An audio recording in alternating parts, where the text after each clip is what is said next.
Good evening, ma'am.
Wait.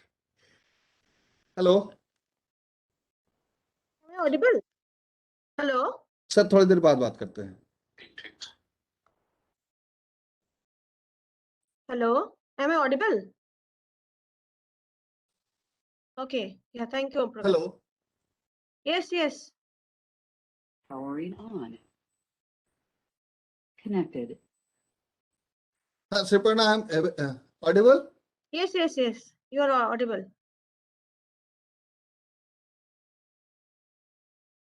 Yeah, you are very Hello. much audible.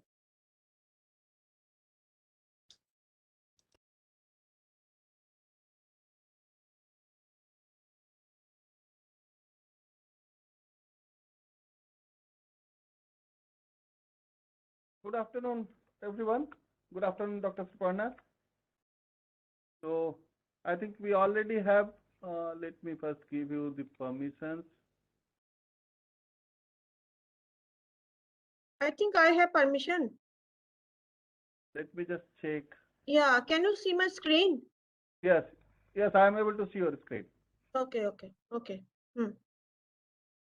So you can start. Yes. Yeah, this is my second presentation, so they are already aware of me. Yes. Okay.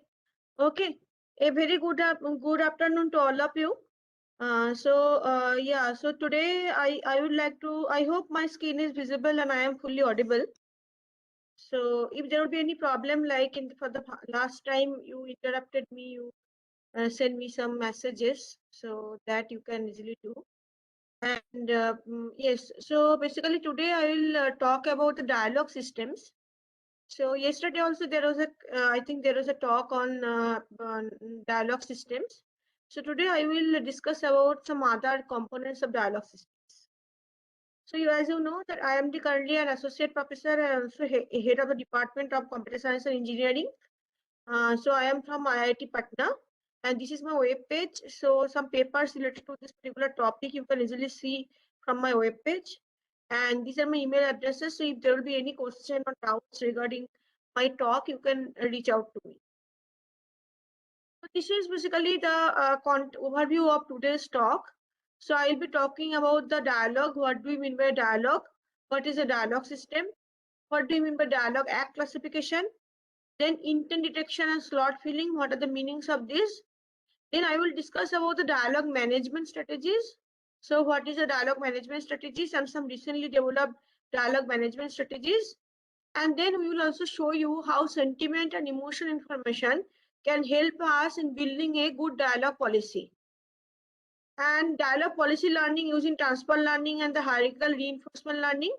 And finally, I will show you something related to natural language generation. So maybe I think in yesterday's class also you have seen some natural language generation components, but I will show you how we can develop some chatbot for the motivational purpose. Like there are some depressed users. So suppose some users are suffering from depression, and you know number of psychiatrists are limited. So can we develop a chatbot which can provide some motivational utterances which can try to motivate the users. So this is the this is the dialogue system. So basically you can see the dialogue means there is a chatbot. Bot means a agent, which is a robot, and there is a user or there is a customer, and they are simply chatting to with each other. Like suppose the bot is asking, hello, how can I help you? The user is saying my computer isn't working. So this way the conversation continues, and then maybe the bot will be able to help the user in solving this particular problem. So the bot will ask, hello, how can I help you? The user is saying my computer isn't working. Then this way the conversation will keep on continuing, and then finally the agent will try to solve the user's problem. So basically dialogue, what is the definition? So definition is that a formal discussion of a topic in speech or writing, a connected series of utterances, a text or conversation, an exchange of ideas or opinions on a particular issue with a view to reaching an amicable agreement. So dialogue is basically a connected series of utterances. It could be a text or a conversation. It is an exchange of ideas or opinions on a particular issue, and there will be multiple parties involved. So for example, in the previous case, we have seen that there is a user and there is an agent, and they are keep on discussing on a particular topic to reach an amicable agreement. So now there are several characteristics of a dialogue, like whose turn it is, what are the intentions, how to reply back. So these are the different characteristics of dialogues. So now as you know, there are multi-party involved. There are multiple parties involved. So who is now going to say anything? So whose turn it is? So what are the intentions of a particular dialogue and how to reply back? So these are different characteristics of a dialogue. So this is the overall dialogue system. Like if you want to develop a chat bot, you know, nowadays chatbots are very popular nowadays. Alexa, Siri, all these are examples of chatbot. And there are many, there are basically many such chatbots we can see in our day-to-day life. Like almost all the customer care representatives are now replaced by the chatbot. In all the big companies, the customer care representatives are basically replaced by the chatbot. So if you want to develop a chatbot system, you have to first understand what are the basic components of a dialogue system. So you can see from this particular figure, there are many components. Like suppose user is giving an input, which restaurant can I book for 2 people for today? So if this is the user utterance, now there is a natural language understanding module. So the natural language understanding module is responsible for extracting important information from the user utterance. So if the user is saying which restaurant can I book for 2 people for today, then the natural language understanding module will try to extract relevant information from this user input. So for example, it will try to understand what type of utterance it is, whether it is a statement or it is a question or it is an open question or it is a greeting. So for example, which restaurant can I book for 2 people for today? This is basically a question. So dialogue act classification basically helps in identifying the dialogue act of the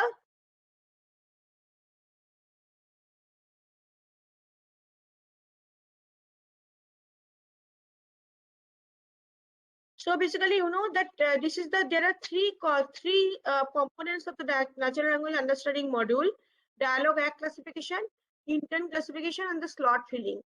So dialogue act classification basically helps in understanding the communicative intention of the user, whether the user is asking a question or it is a statement or it is a greeting. Intent classification basically tries to find out the intention of the user.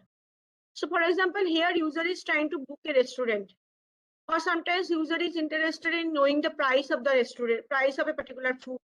So what is the intention behind the user's utterance? That is determined by the intent classification. And then there is a slot filling module.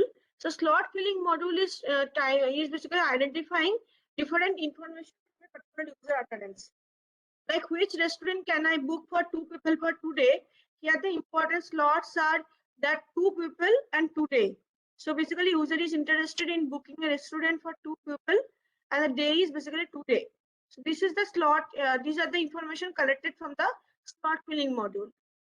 So basically all this information are extracted from the natural language understanding module, and then those are represented as a state information. So the state is basically contains all the relevant information. For example, it is a user is making a request to the chatbot. Then the important information are date is today and number of people equal to 2, and the intention is booking a restaurant. So that is basically given as a state information. And then there is a dialogue manager. So dialogue manager is basically responsible for mapping the state into an action. So depending, given the state information, it can basically extract the it can basically identify the action. So here, for example, the action could be asking the category. So now once the user has requested for a restaurant, before booking a restaurant, the chatbot wants to understand what type of restaurant is preferred by the user. Whether the user is interested for a Chinese restaurant or he or she is interested for a continental restaurant. So basically type of the restaurant will be detected by the, will be asked by the chatbot. So basically the action is asking the category. And then there is a natural language generation module. Natural language generation module will translate the category into the system response.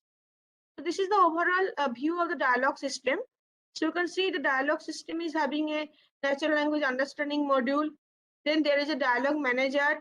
So dialogue manager will translate the state into action. And then there is a natural language generation module. So this natural language generation module will try to basically extract the map the action into system response. This is the overall dialogue system. So now I will briefly discuss each of these components. So the first component of this dialogue in a natural language understanding is dialogue act classification. So as you know that dialogue act classification means to identify the communicative intention of a speaker in a dialogue conversation, and it will be classified into a predefined category. So what is the communicative intention of a speaker in a dialogue conversation? So what the speaker is trying to say, whether the utterance of the user is a statement, or it is an open question, or it is an understanding, or it is a question. So for example, what kind of experience do you have then with the child care? This is an example of a question. I think it is relevant. This is a statement. How about you? This is an open question, and that's all right. This is an example of an understanding. So basically, you know that dialogue act classification aims to understand the communicative intention of a speaker. And it basically categorizes the communicative intention into different categories. So soon I will show you all possible categories of dialogue acts. So there are two data sets which are very popularly used for dialogue act classification. So one is called the SWBD data set, which is the switchboard data set. So this is an basically informal corpus of human-human interactions. So there are 1,155 dialogue conversations amounting to more than 2 lakh utterances.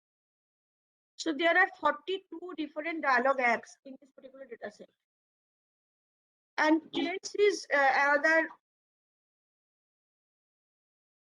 another data set, which is a task-oriented corpus where an user collaborates with a planning assistant to accomplish some task involving manufacturing and shipping goods in a railroad freight system. So trends is basically a task-oriented corpus, and it is having 98 dialogues amounting to about 7,000 utterances. So there are 98 dialogues amounting to about 7,000 utterances. So these two are popular data sets. One is the switchboard corpus, another is the trends data set, and both the data sets are basically used for solving any problem, for solving the task of dialogue act classification.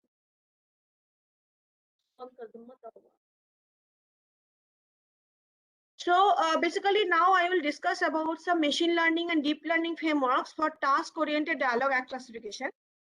So in this data set, so as you know that there are in this SWBD data set, there are 42 tags, and it is very difficult to handle 42 tags. Basically, it is having a fine-grained categories, not very useful for restricted domain applications. So basically, we proposed a new taxonomy that can divide the utterances into some generic classes. So these 42 tags are basically categorized into some generic classes. So which is flexible for modeling a chatbot. So basically we have somehow combined some of the tags into a generic class. So initially there are 42 tags, but now we are having some basically, coarse grained tags. So there are basically 5 classes: question, acknowledgement, greeting general, statement, and the command. So the 5 classes are question, acknowledgement, greeting general, statement, and the command. And we have used these 5 classes for developing some dialogue act classifiers. So these are the 5 classes that we have used in our basically approach. One is the question. It contains utterances that represent any type of questions. For example, who is Chris Manning?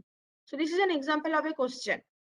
Then greeting general involves greetings, goodbyes, and basic small talks showing expression of gratitude towards the listener, like good morning, good evening. So these are some greeting concepts. Then acknowledgement of the cat. This involves explicit affirmations, disagreement or confusion among the user side, as well as the instances that indicate end of the conversations. So like, yeah, sure. So all these are examples of the acknowledgement of the cat.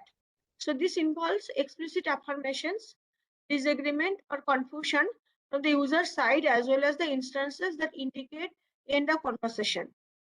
Then there is a comment type as well. So comment means you are giving a comment to the chatbot. This involves asking the system to perform an action which may include display, search, generate, etc. Like pass the book, give me a glass of water. So these are the examples of the comment type. Then there is a statement of the information, utterances that contain any piece of information that can be used to extract attributes. Like he is Austria right now. So this is an example of a statement. So you know that utterances that contain any piece of information that can be used to extract attributes. So these are some examples of different, you can see different utterance, different dialogue acts. So like agent, hello, how may I help you? This is basically a greeting. Then show me flights to Mumbai today. This is a kind of a command. May I know the departure place? This is an example of a question. Oh, it's Bangalore. This is a statement. So you want to fly from Bangalore to Mumbai? This is a question. Yes, this is an acknowledgement. The flights are GS 383 at 2 p.m. and IN 541 and 10:30 p.m. This is a statement. And thank you for the information. This is a greeting. So this is the example of a dialogue. So you can see these are our proposed approaches. So we have done some data preprocessing like this SWBD and that datasets are preprocessed. And then we have also prepared the taxonomy that I have shown that the 42 categories are basically grouped into 5 course grain classes. Then we generate the word vectors. Then we cluster them together. The word vectors are clustered in the semantic space. So we have applied the clustering in the semantic space. We group the word vectors into different clusters. Then we have used this clustering information, not exactly the word embeddings, but the corresponding cluster information in which it belongs to. And then we are developing a CRI-based model on that to predict the dialogue acts. In the second approach, basically you can see that we are using the word vectors. We are using the word vectors, and also we are using other features. And then we are selecting a subset of features, and we are applying CRF on that subset of features, and then we are finding the dialogue act. So there are 3 approaches. In the first approach, basically you can see we are only using the manually extracted features. We are not using the word vectors. We are manually extracting some features from the utterances, and then those features are fed into CRF layer, and then we are predicting the dialogue acts. So it is basically a machine learning based approach. Some features are extracted manually, and then those are used to develop a machine learning based classifier. So in the second approach, we have combined these manually extracted features with the word vectors.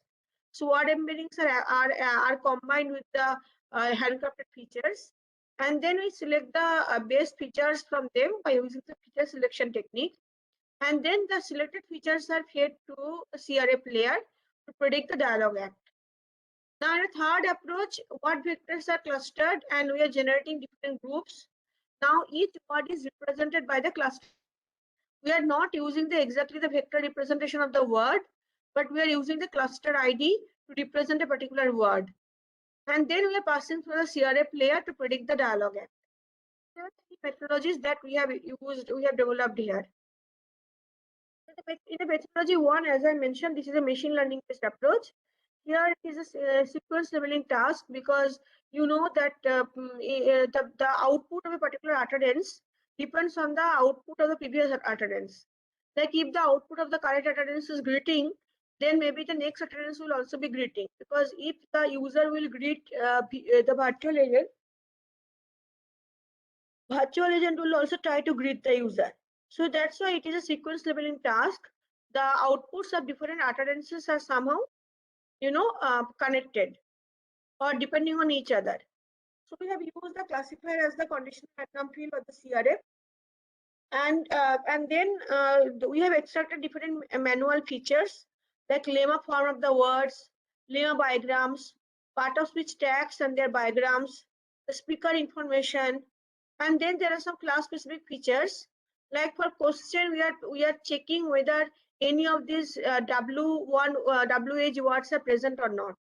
So we are checking whether what, where, when, which, who, how, and question mark, these are present or not. So this is basically a question. So we are basically checking whether these words are present in this particular in a particular utterance or not.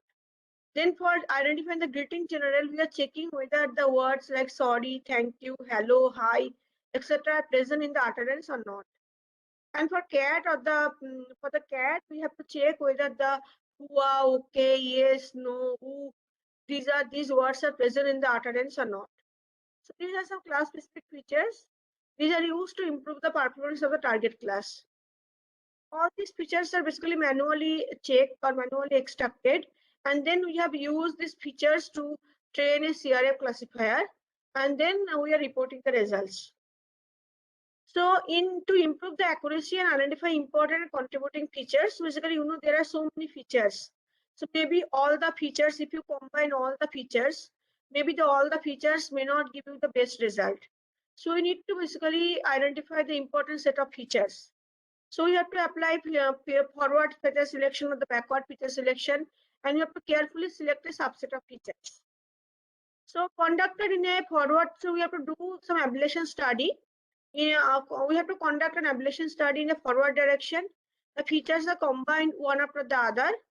The difference in the accuracies is used as an estimate of the importance of the feature. So like initially we can start with the full set of features. Then we can keep on deleting some.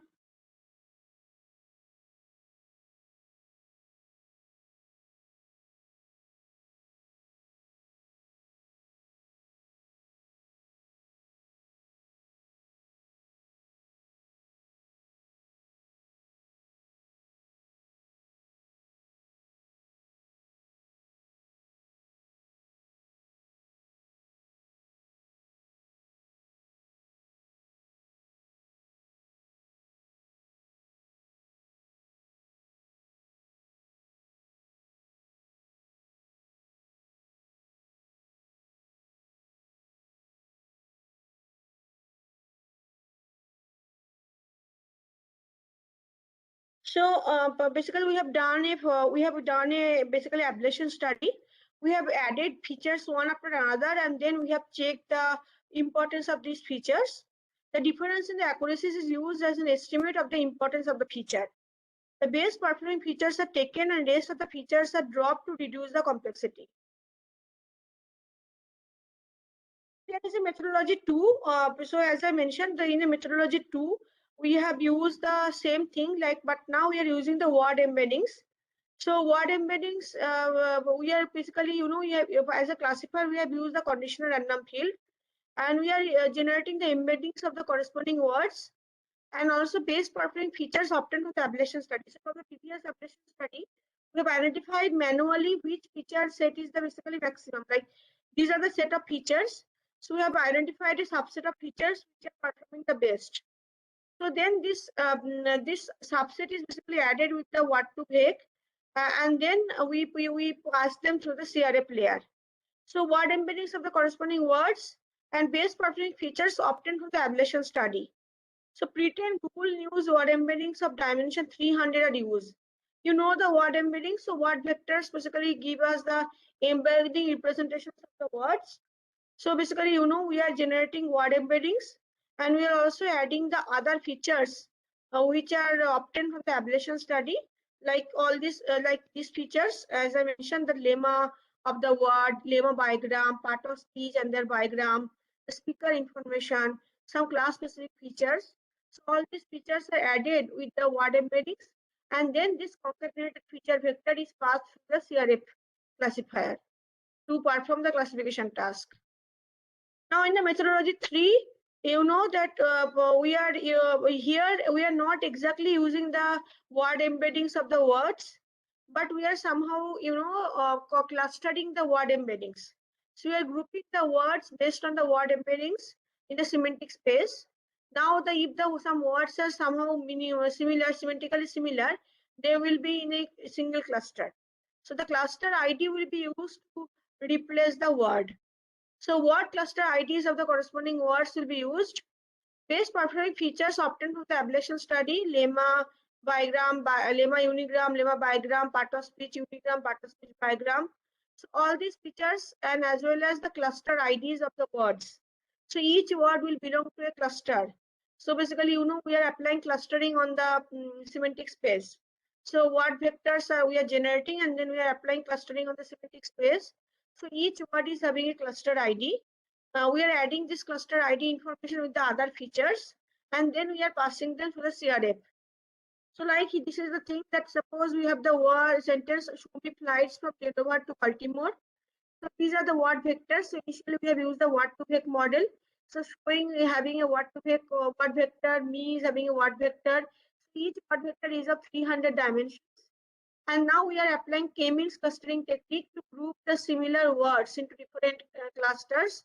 Like all the basically locations are grouped together, all the pronouns are grouped together. So this is like grouping the words. And finally, each word is now represented by the cluster ID. So in which cluster it belongs to. So show belongs to a particular cluster G underscore 3. So we're replacing show by G underscore 3. So this way we are basically replacing the word by the cluster ID. So this way feature vectors are generated. And then in the methodology 4, it is basically a deep learning based approach. So till now you can see that in the 3 approaches, we have used the CRF as the classifier, and we have used different feature combinations. But now methodology 4 is basically a deep learning based technique. So here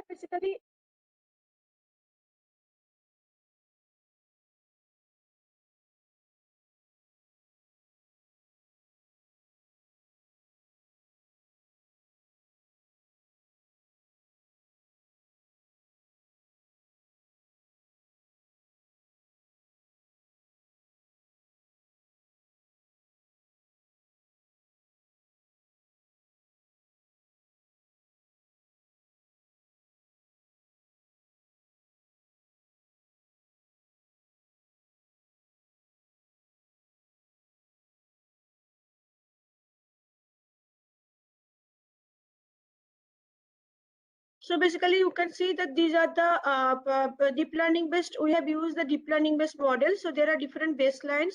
CNN with fixed filter size of 3, and CNN with multiple filters of size 3, 4, and 5. So these are our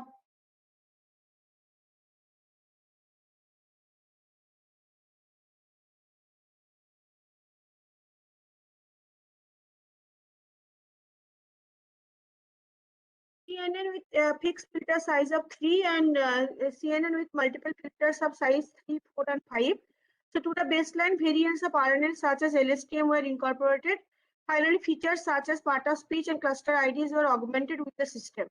So basically, you can see this is the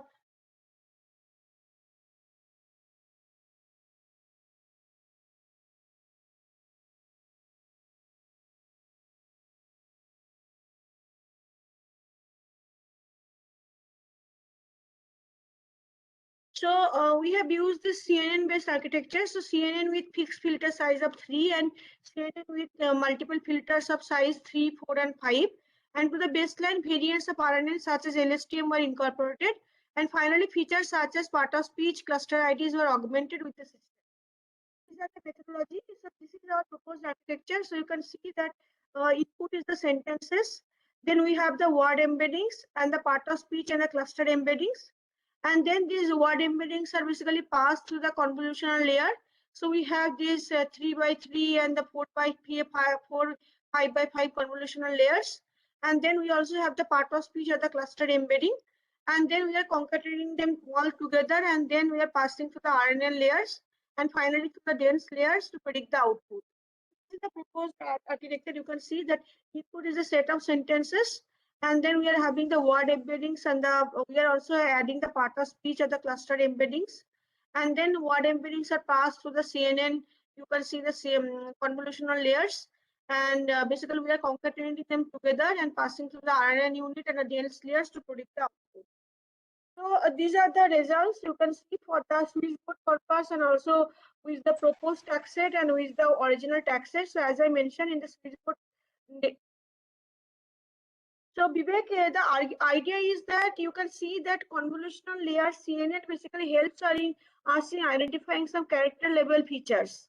So basically the idea is that if we pass through the word embedding through the CNN, then maybe we'll be able to extract some character level features.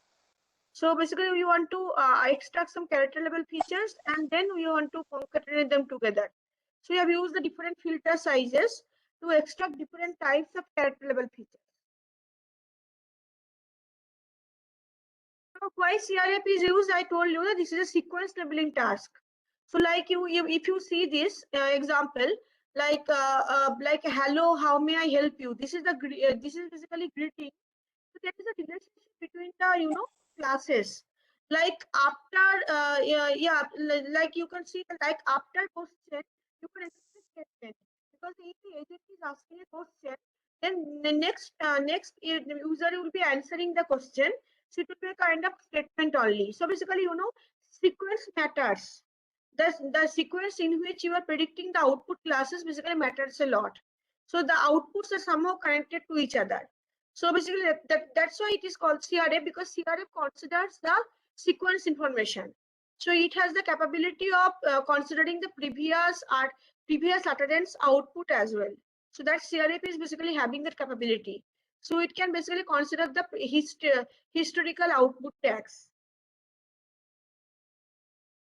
So that was the thing that basically we have used these 4 methodologies, as I mentioned, that and see, you can see that there are 2 different tag set. One is the SWBD F1 score. Yeah. So F1 score, I hope you know. F1 score means that it is the harmonic mean of recall and precision. So it is the harmonic mean of recall and precision. So basically, we have computed the accuracy and the F1 scores. So you can see that so there are 2 types of data sets that we have used: the original tag set and the proposed tag set. As I mentioned, that initially there were 42 tags, but now we have reduced the number of tags to only 5 tags. So basically, you can see with the proposed, with the original tag set, our accuracy values are 72.50 and F1 score is 48.08. And with the proposed tag set, our accuracy is 90.87 and the F1 score is 76.17. And again, you can see the next table shows that how feature selection helps. When you are considering all the features, basically all the features are with our tag set, with the 5 tag set, there is an improvement if we are performing the feature selection. So with all features, you can see the F1 score is 76.17, but with the base subset of features, we are getting 76.21. So you can see that the feature selection basically helps in improving the F1 score. So these are some other results. So you can see that word embedding, as I mentioned, that we have used the word embedding also. So with only using the word embedding, we are getting, with our proposed tag set, we are getting accuracy of 88.96. And when we are adding the base features of our methodology 1, so we did some ablation study, and by using the ablation study, we identified the base set of manually extracted features. So those manually extracted features are added with the word embeddings, and in that case, we are getting the accuracy of 90.955. So there is almost 2% improvement. So these are the results using on the basically on 2 different tag sets. So we have the original tag sets. So until I just mentioned that this is the switch code tag set. So if you can recall my first slide, so where I discussed about the data set, so you can see that there are 2 data sets. So this is the SWBD is the switch code corpus. So this is a available corpus. So it is having 1,155 dialogue conversations and 2 lakhs of utterances. And this data set is having 42 different dialogue act categories. But it is very difficult to handle 42 different categories. That's why we have grouped them. We proposed our own ontology, and we have used only 5 tags. We have somehow grouped those 42 tags into 5 tags. So when we are adding the base features with the word embedding, then there is a further improvement in the accuracy and the F1 score. And as I mentioned in methodology 3, we have only experimented with the cluster IDs. So not with the original word embeddings are not used, but the cluster IDs are basically used. In that case, we are getting accuracy of 84.04. And when we are adding base features with the cluster IDs, we are getting the accuracy of 90.87. So these are the results by the deep learning based technique. By deep learning based technique, when we are using the multi-channel CNN with the BiLSTM, at the end, the classification is basically using the BiLSTM. With the part of speech, we are getting the accuracy of 90.26. And when we are adding using the cluster information, then we are getting the accuracy of 91.13. So these are some error analysis. You can see that. Can you tell me what is the character level information? How CNN encode it? So character level information means you can understand that this question mark is a kind of character, or W, whether W character exists or not. Because if the W character exists, that means it will be, maybe if the initial first character is W, then you can easily assume that this will be a kind of a question. Or if there is a surprise mark, then that is also a kind of character. That means it could be a kind of a open question. So these are basically for these basically character level features are very important. So see, we have used just simple CNN, and if you see the theory behind CNN basically works in the character level. So if you see the working of the CNN basically tries to extract some character level features.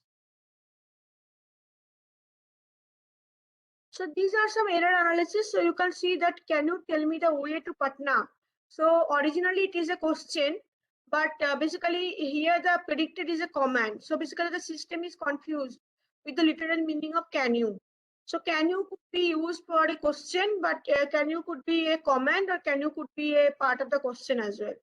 Then I am going to Lucknow, book me a hotel there. So here, the actually it is a command, but we have our system predicted this as an information, because this is also correct, because the first part is basically information only. I am going to Lucknow, this is a basically information. The second part is basically a command. So utterances are not explicitly command type, because in command type, basically maybe command type utterances mostly start with a verb. So, okay, I will also come tomorrow morning. So here the original is, this is an information, but we are getting as there is a okay. So our system is predicting this as a cat, because the okay word is present. Then no, it's not possible. Here the original is basically cat, but the predicted is basically information. So basically this was the our past task. So which is basically the the dialogue act classification. And now I will show you some recent works on the dialogue act classification. So how we can see till now what we have done. We have identified the dialogue act from the utterance level. Like we have a textual representation of the utterance, and from the textual representation we are trying to find out the dialogue act. So now I will show you how this dialogue act classification can be done in a multimodal setting.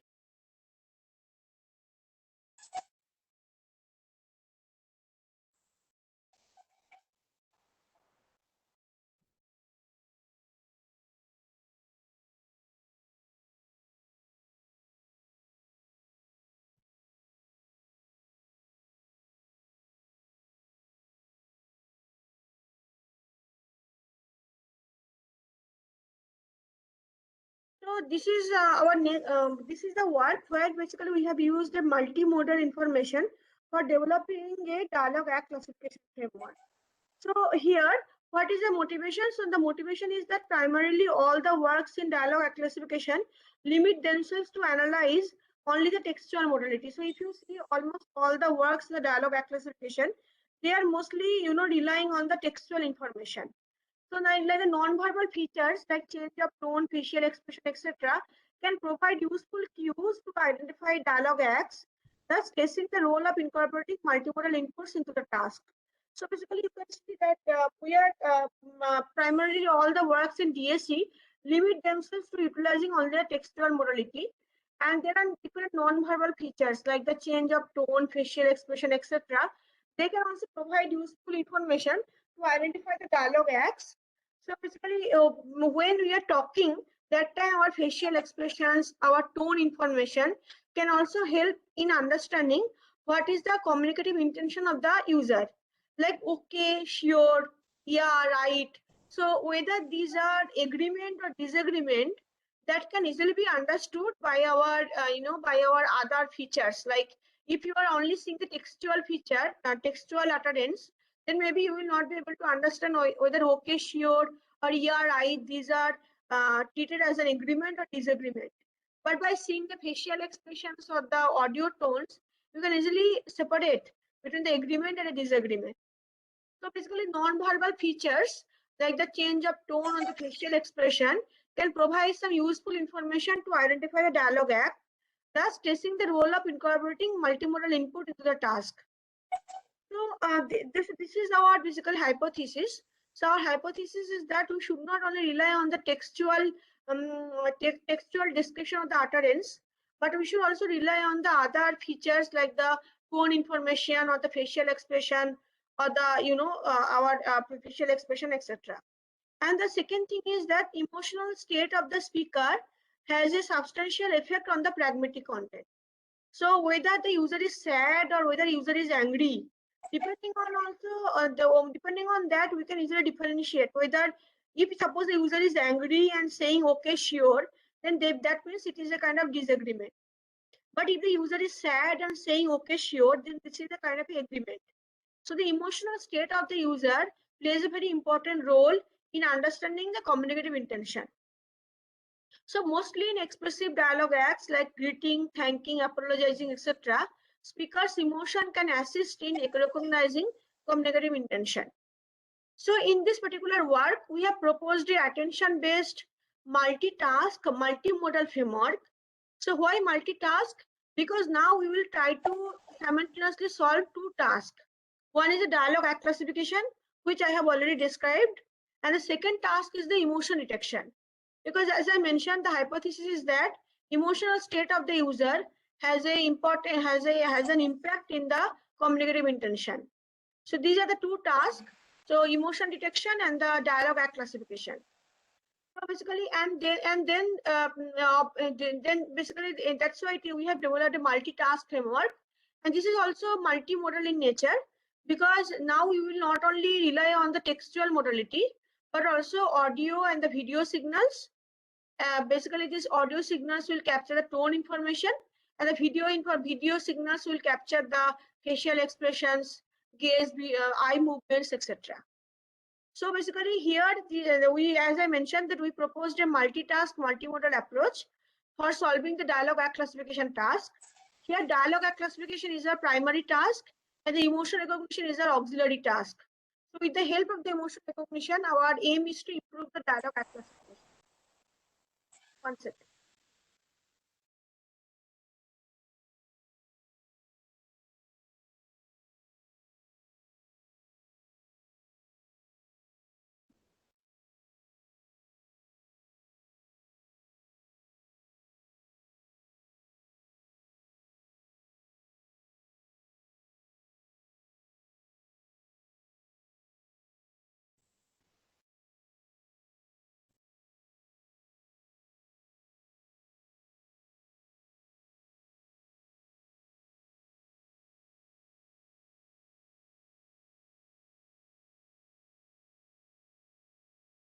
So basically, we have also developed a data set which is called the EMOTIDA.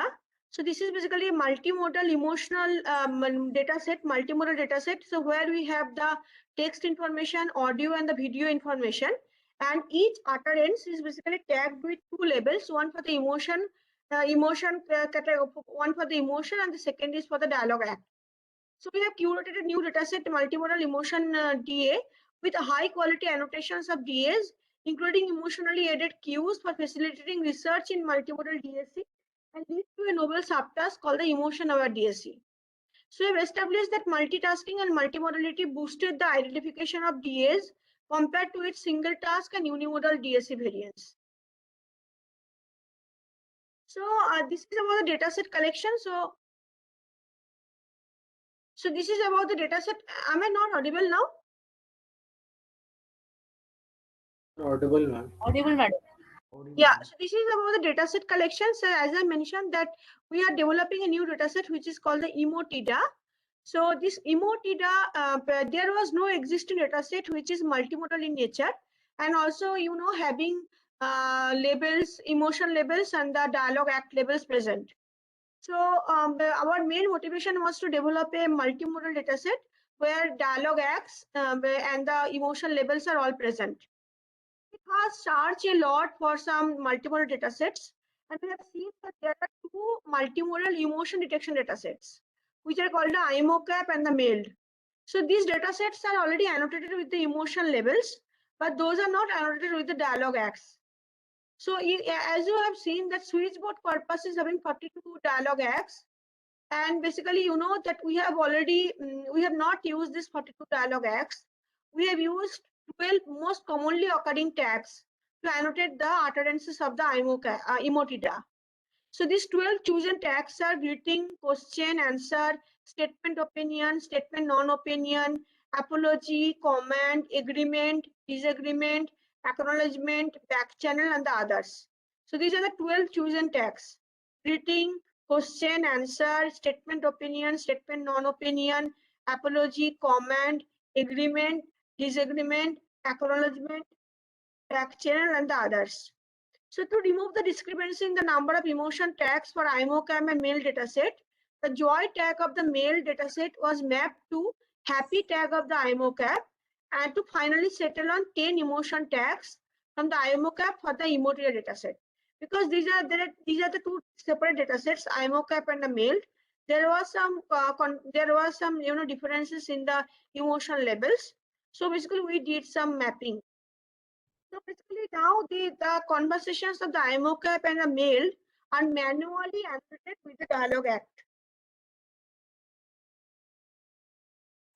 So this is our final dataset emotida, which is having 1341 dyadic and multiparty conversations, resulting in a total of 19,365 utterances. And here we have this annotated videos with emotion and the DA tags. So each video is having a dialogue act tag and also having an emotion tag. So each of the utterances contain 3 modalities: video, audio, and the text. So you can see that this is a distribution in the emotida dataset. 48% is coming from the IMOCAP and 52% is coming from the mailed. And this is the overall speaker distribution as well. So these are the basically distribution of the emotion levels. So you can see that there are 8 emotion levels: neutral, sadness, anger, fear, happy, surprise, disgust, and the frustrated. And as I mentioned, there are 12 dialogue acts. So statement, question, answer, greeting, open question, comment, agreement, disagreement, others. So I already mentioned that apology, then acknowledgement, back channel, and the others. This is basically emotida. This is a data set. So you can see some examples. If suppose there is an example, I can't leave it, you caused a hole in my dinghy floor. So here the emotion is basically anger, and the dialogue act is basically disagreement. So basically you can see that what is the role of emotion. These examples illustrate the importance of having emotional information while deciding about the dialogue act of the utterance. So the emotional information basically play a very major role. So emotion information basically helps in identifying the communicative intention of the speaker. So as the emotion is anger, so you can easily understand that the dialogue act is basically disagreement. Now, well, you know, I appreciate you coming over and talking to me. Mandeep तो मनदीप नाम है मनदीप का वो है. Hello, sir. Can you please mute yourself? Khan, sir? Yeah, so basically, you know, there is another example. Well, you know, I appreciate you coming over and talking to me. I mean, it definitely helps. So here, if the emotion is sad, then you can easily understand this is an acknowledgement. So the emotional state of the user can help us in understanding the communicative intention. So this example illustrates the importance of having emotional information while deciding the dialogue act of the utterance. The presence of emotion in the dataset caters the models with the ability to use additional information while reasoning about the dialogue act. If you see these examples, like Phoeba says, fine, then you tell Roger because he was really looking forward to this. Here the text suggests agreement or the opinion, but the audio suggests some commanding tone, and the video is furious. So if you see this example, then you will not be able to understand what is the correct, basically what is the correct dialogue act. So basically, you know, by text, it suggests the agreement. By seeing the audio and the video, you can easily understand this is not at all an agreement. then that's very amusing indeed. So here from the text also it is quite evident that this is an example of an agreement. But if you see the audio signal which is sarcastic tone and the video which is slight anger, you can see that this is no longer an agreement. Both the examples, there exist inconsistency between modalities, which acts as a strong indicator that multimodal information is also important in providing additional information for identifying dialogue acts. The availability of complementary information across multiple modalities improves the model's ability to learn discriminatory patterns that are responsible for this complex process. So basically you can see that there are different complementary information. So text suggests one output, but if you are adding the audio and the video signals, then there is a change in the output category. So the availability of the complementary information across multiple modalities improves the model's ability to learn discriminatory patterns that are responsible for this complex process.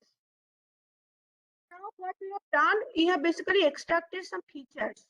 So from the text side, we have extracted some features. From the audio, we have extracted some features. From the videos also, we have extracted some features.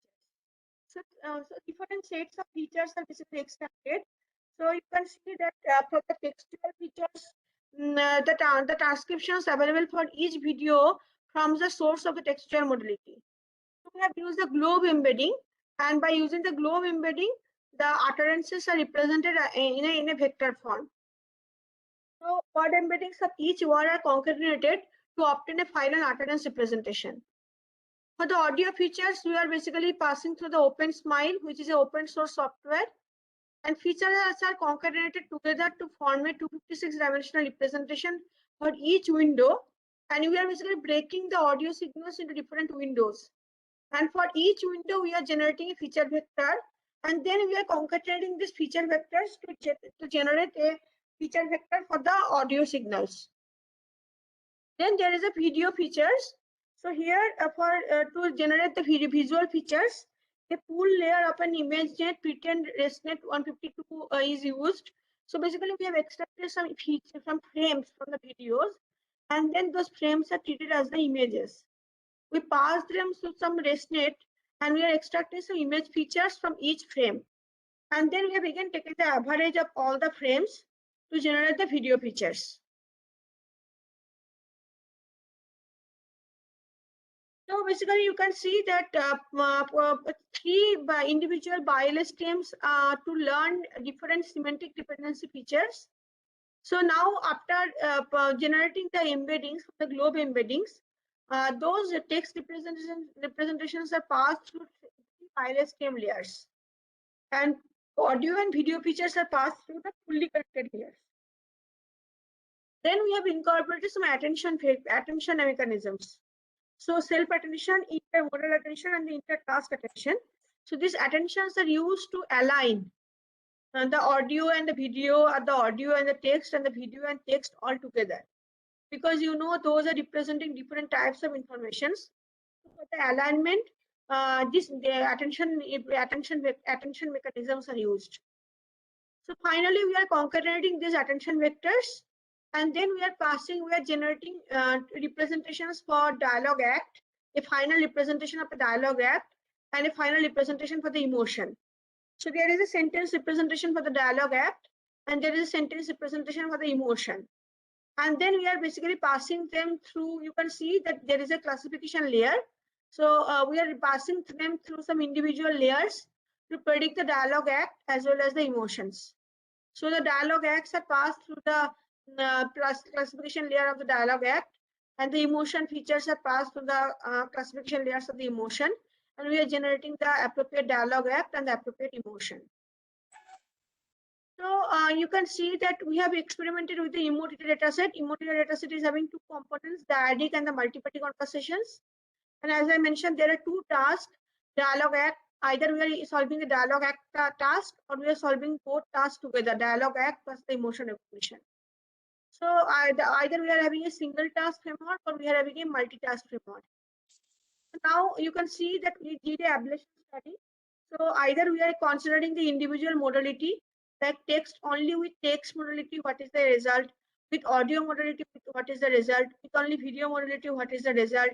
With text plus audio, what is the performance? With audio plus video, what is the performance? With text plus video, what is the performance? With text plus audio plus video, what is the performance? So basically, you can see we did a ablation study with the single task as well as the multitask, and you can see that text plus video is giving us the best accuracy and the F1 scores compared to the three modalities. So when you are having three modalities, there is a reduction in the accuracy and F1 score compared to the two modalities. So basically, audio feature is not helping. So this may be because that the audio features are not optimal, because we have used some pretend tools like OpenSmile tool we have used to extract some audio features, but that may not be effective enough. So basically, you know that and also we have done one thing, that when we are not solving the multitasking, but suppose the emotion information is added as an input. So we are not simultaneously solving dialogue act and the emotion together, but we are adding the emotion information as a, as a extra feature. So then, and we are using the text plus the video. So then in that case, you can see the F1 score of 60.20 is basically attained. So this is the overall result. So results show that yes, indeed, when you are doing multitasking, there is an improvement. You can see that multitasking is better compared to a single task. So that means emotion detection, emotion recognition is having an influence on the dialogue act classification, because dialogue act classification is our primary task and the emotion recognition is our secondary task. And also you can see that all the modalities are not helping. Only the video modality text individually is performing the best. If you see the individual modalities, text modality is performing the best. But if you are adding video with text, then there is a performance improvement. But when you are adding audio to this, there is a decrease in the performance. That means audio modality is not helping, and that may be attributed to the the tool that we have used to extract features from the audio signals. These are the results. You can see that like she is not Larry's girl. So this is a kind of a disagreement. Multitask, true level is disagreement. Multitask is giving disagreement. Single task is giving statement. I know it was amazing. I mean, you totally nailed it. It was beautiful. Here, two level is agreement. Multitask is saying it is agreement, and the single task is saying it is others. So these are the different levels. And we have also done some ablation studies. As I mentioned, we have done different attention fusions. So what is the performance of the individual attentions? So what is happening if you are using only only self attention, or with the only intermodal attention, or all the inter-task attention, or only two attentions together? So these are the, as our text plus video was giving us the best result. So basically we did our experimentations with respect to these two modalities only. So this is an ablation study with respect to different attention vectors, and you can see with all the attentions we are getting the highest results. And here, this is a kind of histogram. You can see visualization of the learned weight. So you can see if you are solving a single task, like a dialogue act classification, the utterance is, oh, yes, yes, I am, you can't stop me. So when you are solving the single task, more focus is given to the yes, yes words. But when you are solving the multitask, focus is given to the words like can't, me, etc. So basically here, some words are more important. So basically you can see multitasking is better compared to the single task.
Okay, just wait.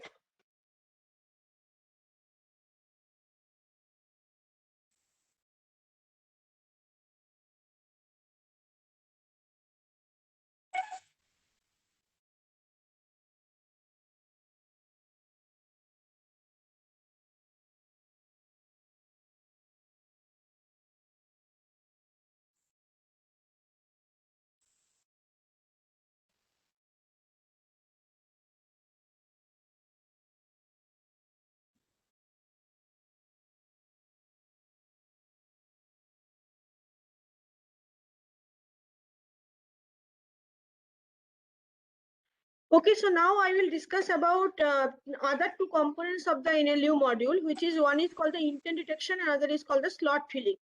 So basically, you know, I just discussed about the dialogue act classification, and now I will be discussing about the intent detection and the slot filling. So these are two other components of natural language understanding. So intent detection, as I mentioned earlier, that intent detection means to understand the intention of the user.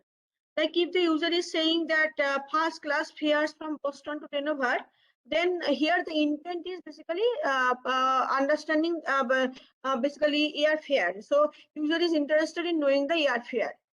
So intent detection is framed as a classification task which maps an observation sequence to a particular label Y, that is to acquire the most probable intent label given some word sequence. So basically here the sentence is first class fares from Boston to Hanover, and our task is to understand the intent, identify the intent, as well as to identify the slots.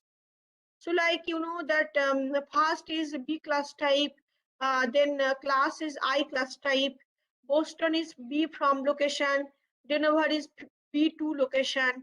So these are the slots, and the intent is basically airfare.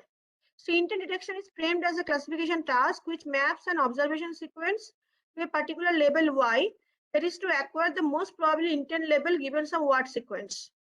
Slot filling is often framed as a sequence labeling task which maps an observation sequence to a sequence of labels, that is to acquire the most probable slot sequence given some word sequence. So basically, slot labeling is done in the word level, and the intent classification is done in the sentence level. Given the entire sentence, you have to understand the intention of the user, and the slot is basically done in the word level. So basically, you know that again about the data sets. There are two data sets which are freely available. So okay, there was some question table for without attention, the accuracy is more, is it? Okay.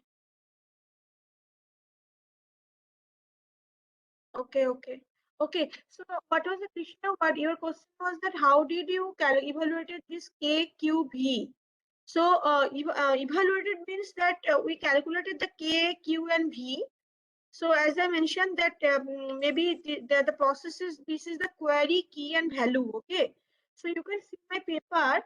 So in the paper we have described the mathematical definitions, mathematical details, how the query, key, and values are calculated. But this query, key, and values are basically part of the attention.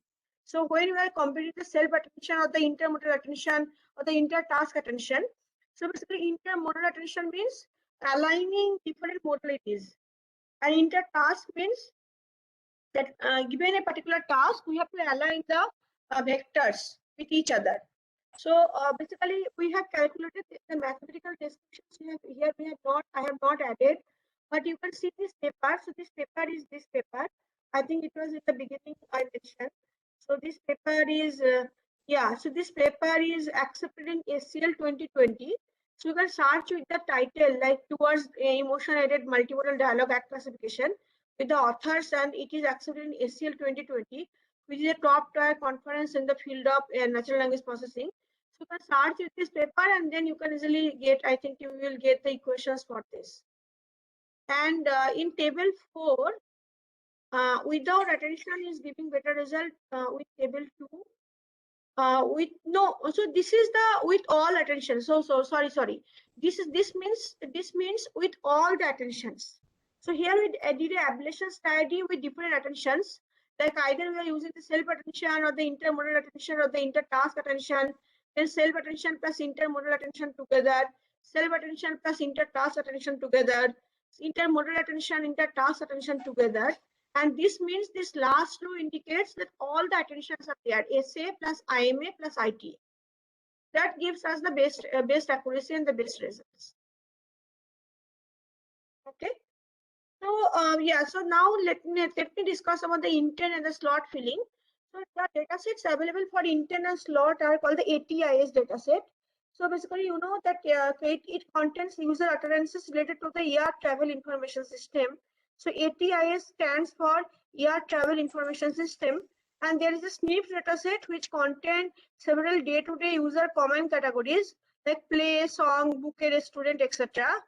And then there is a MIT restaurant movie corpus which contains user utterances related to movie and the restaurant domain.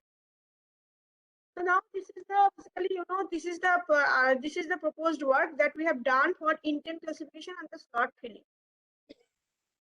So we developed different models. So as I mentioned that this slot filling is done in the word level, and slot filling is again a sequence leveling problem. So if suppose the previous word is having the class slot B class type, then the next word will also have the slot I class type. Or if the previous word is having the slot B from location, then maybe next would be I from location. So this way, this is called the sequence leveling task. We have developed two models, LSTM GRU CRF network. This particular approach combines the LSTM GRU network with the CRF network to obtain a LSTM GRU CRF model. The idea behind such an approach is that this network can then efficiently utilize the past input features because of the presence of the LSTM layer followed by a CRF layer which can then add sentence level tagging. The CRF layer predicts the current tag with the help of the past and the future tags, which is quite similar to a bidirectional LSTM GRU network that makes use of past and future input features. Then there is another model which is called the bi-LSTM GRU CRF network. The model combines a bidirectional LSTM GRU network with a CRF model to obtain a bi-LSTM GRU CRF model. Along with the past input features and sentence level tag information, as discussed in LSTM GRU CRF model, the model utilizes the future input features as well. So this is the proposed architecture. You can see that we have the GRU and LSTM. So we have this show flights from Tacoma to Nash Valley. So we are passing the words through a forward directional LSTM. In the output, we have the class levels. And then we can also have bi-LSTM model. So we are either having forward connections as well as the backward connections, because the previous the outputs of the previous words and the future words all are important. And then basically these forward and the backward LSTMs are generating some embeddings, and those are used to generate the output.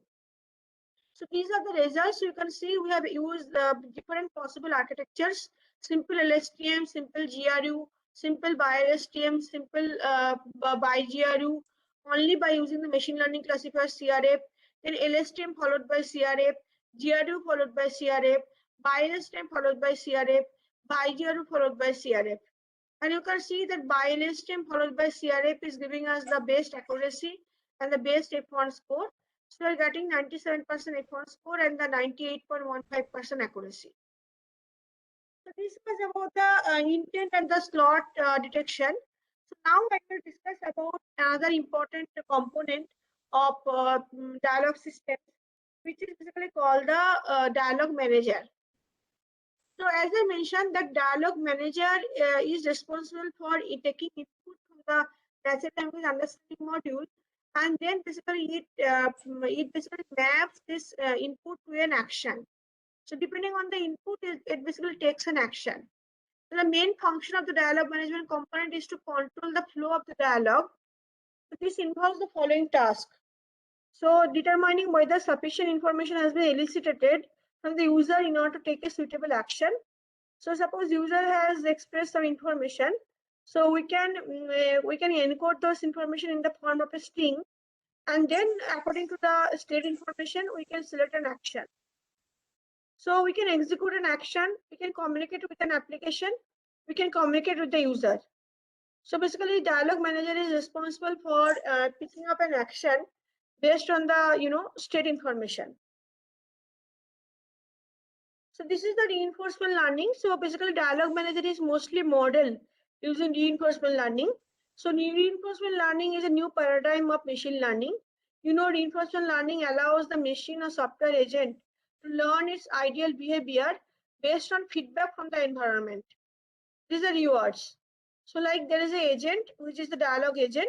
So dialogue agent will ask to select the appropriate action depending on the interaction with the environment. So the agent is receiving the state information from the NLU, Natural Language Generation Understanding Module. And then this agent is basically reinforcement learning based agent. So it will basically map the state into an action, and it will pick up an action, and then this action will be translated into a natural language generation module, generation output by the environment. The underlying principle behind RL is that law of effect. You do something, something good happens. So try to do it more often if a similar situation arises. You do something, something bad happens. So you try to do it less often. So you try to do it less often if a similar situation arises. So you know there is no supervised information. So we don't know exactly for a given action for a given state which action is the optimal. But we can basically give some information to the agent whether the action selected is correct or not. So if suppose if the action is very much correct, then there will be reward, and if the action is wrong, then there is a penalty. You do something good happens, so you try to do it more often if a similar situation arises. You do something bad happens, so you try to do it less often if a similar situation arises.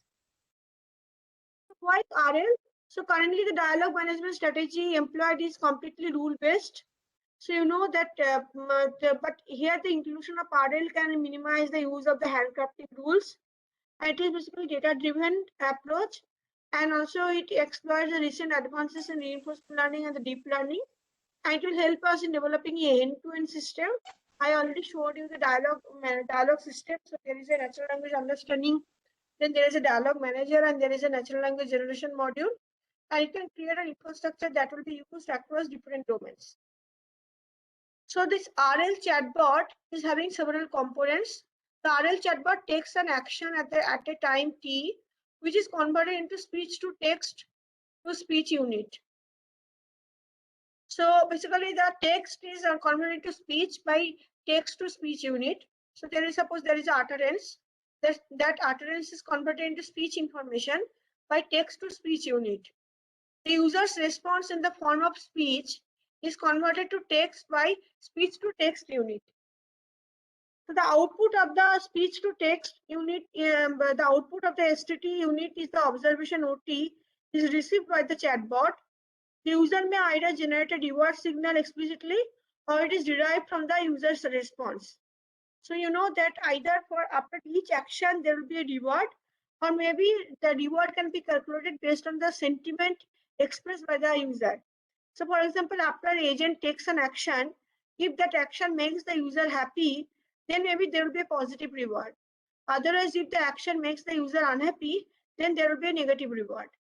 So the user may either generate a reward signal explicitly, or it is derived from the user's response. The task of the RL chatbot is to respond in a way so as to maximize the reward. This is very much our RL chatbot. You can see that there is a user is saying something. So there is a speech signal.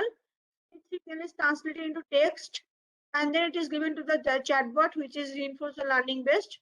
Now there is a natural language understanding module which will extract relevant information, and then those information are given as a state information to the RL agent, and the RL will basically pick up an action, and this action will be translated into speech signal by the text speech system, and that will be given to the user. Now, whenever the chatbot takes an action, either there will be a reward or there is a penalty. So depending on the after interacting with the environment, basically after interacting with the environment, the agent will be given a reward or a penalty. So this is the reinforcement learning framework. Any RL setup is mathematically described in terms of an abstraction called the Markov decision process.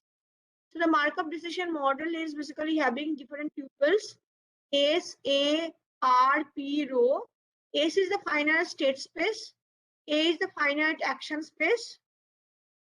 R is the reward model.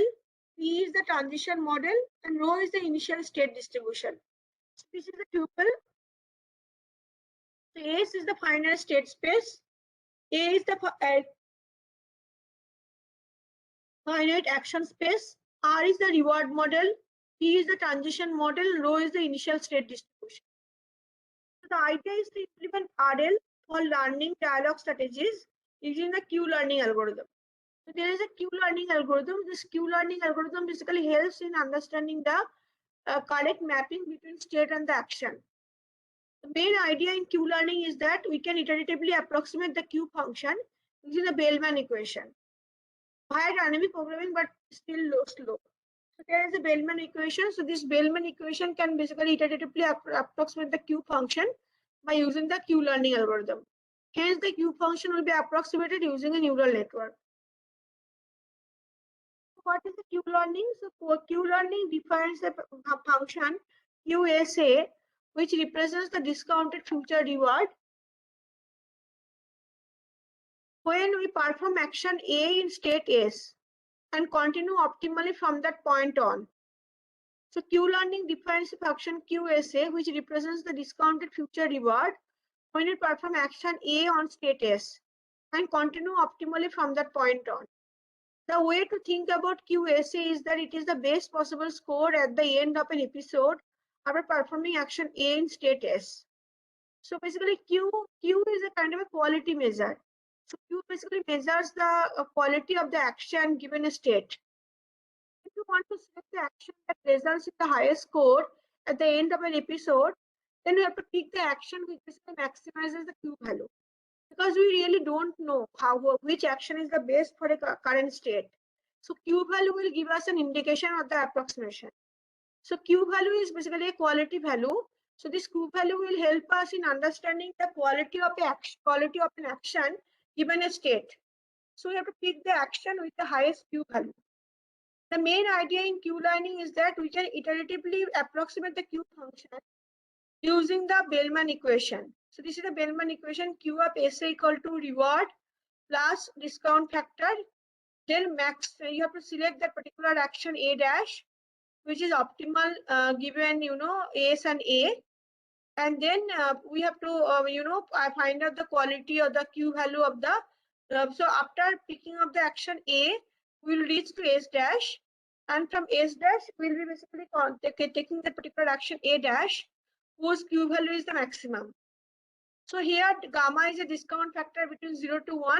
The more into the future the reward is, the less we take it into a consideration. So basically gamma denotes whether we are only considering the current reward, or basically it is a combination of current reward and the future reward, because the second part is basically a future reward and the current R is basically the current reward. So basically this Q function is basically nothing but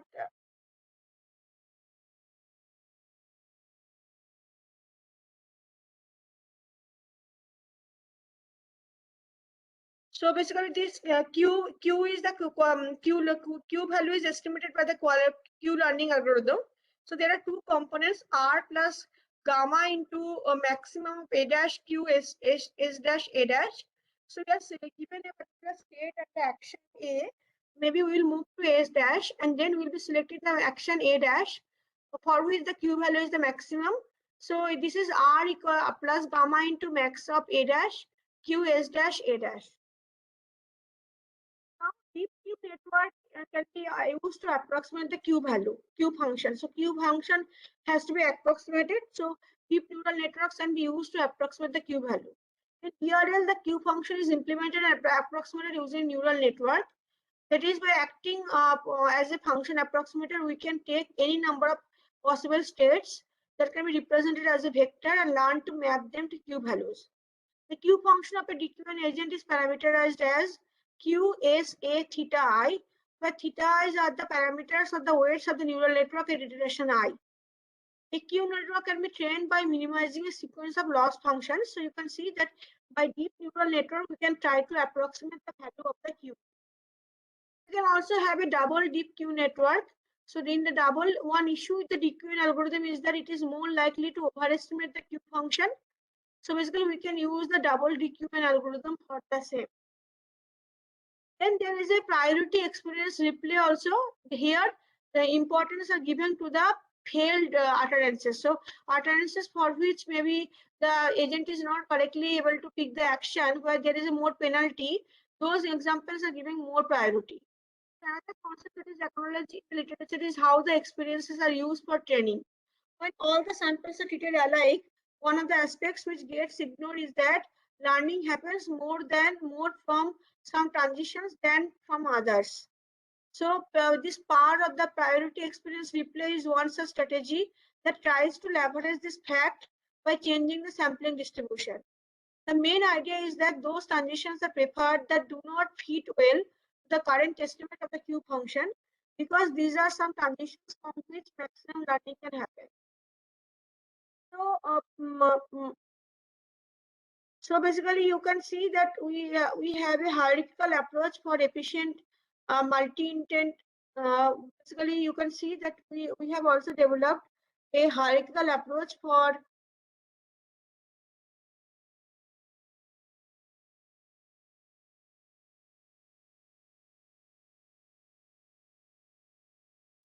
we have also developed a hierarchical approach for efficient multi-intent dialogue policy learning.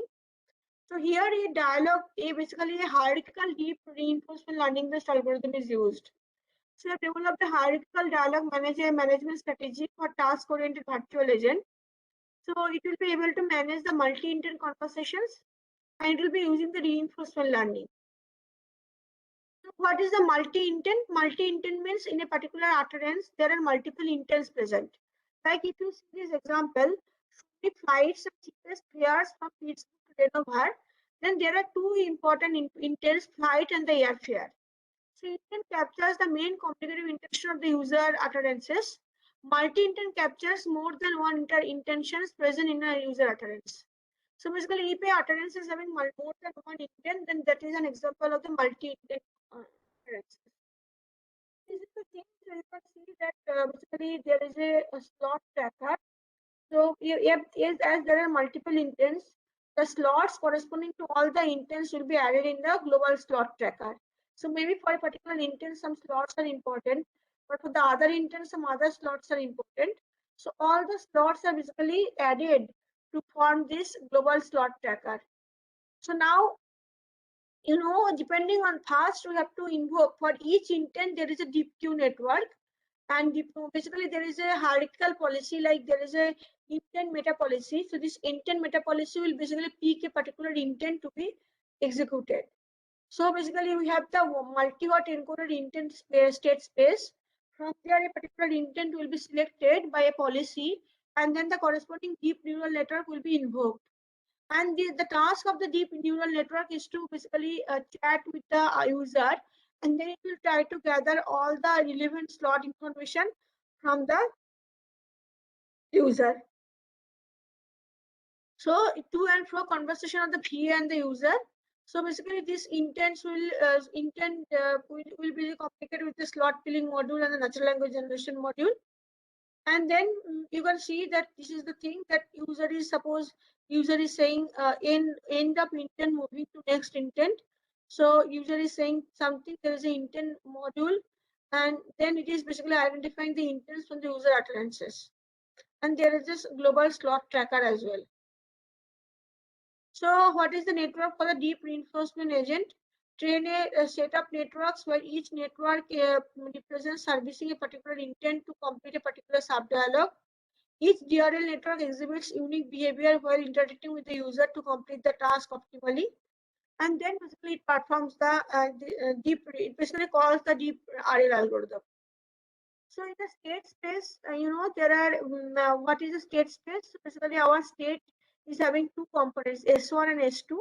So S1 is basically, all the S1 represents basically, that S1 is a state which is tuple of n variables, which represents all possible intents.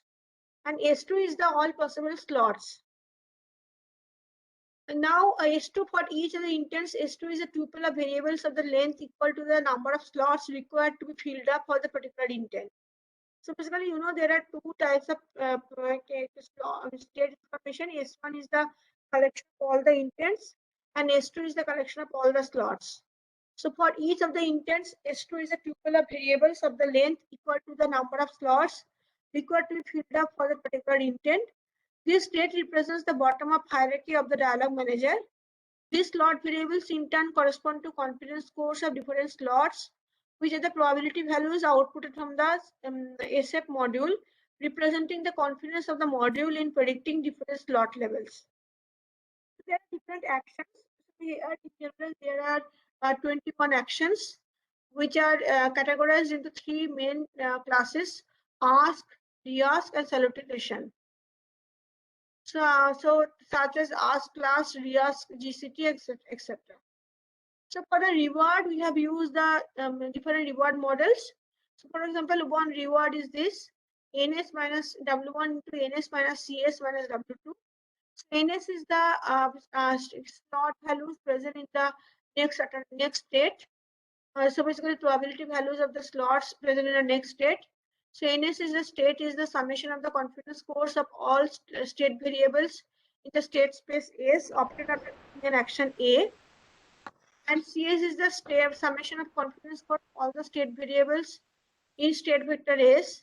And W1 and W2 are two parameters. And for the terminating conditions, so if suppose the user wants to terminate the conversation, then you have to check whether all the slots have the required values or not. If suppose all the slots have not received the respective values, but the agent tries to terminate the conversation, then there will be a penalty. So these are the results. So you can see that over the iterations, basically, that average reward is keep on increasing. So this means that the agent is basically keep on improving. So as the average reward is keep on increasing, that means the agent is keep on improving the performance. So this is one example, verbalization of the proposed system. Suppose user agent is saying, hello, how can I help you? User is saying, I would like to travel from Pittsburgh to Denver. So system is saying, basically here the intent changed to flight. So agent is asking, please specify the class of flight. Here is asking, I want to travel in economy class. Agent is asking, specify the time and date.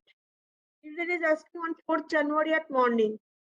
Agent is asking the flights from Pittsburgh to Denver on ground on the 4th January at morning by economy class are this. Do you need anything else? User is saying, else, show me the cheapest fares. So agent is saying round trip or one-way fare. Agent is saying the cheapest fare of the flight from Pittsburgh to Denver on 4th January and round trip via economy class is $1,000 for this. Do you need anything else? User is saying no thanks. So this we can see that state 1 is basically denotes the intent. So initially there is only one intent, that is the flight. So that's why there is only one. Madam, Yes. madam, sorry to disturb you. I would like to know what are the set values that are displayed here? Are these the reward values? No. These are the slots. S1 is the intent and S2 is the slot. So like here the intent is knowing the flight, no? Okay, yes. So basically there is only So, one intent. in the same lines, can we represent the immediate rewards and the cumulative rewards also? Yeah, you can do that. Madam. I have just shown you how basically state changes. So this S1 Okay. represents intent and the S2 represents like here the slots are Pittsburgh and the Denver. This is the from city to the destination city. This is the starting source city and this is the destination city. So the corresponding Okay. probabilities are in the S2. So there is a slot identification module. So slot identification module will try to predict the slots with some probabilities. So the corresponding probability values are in the S2. Okay, madam. Okay. Thank you. Yeah.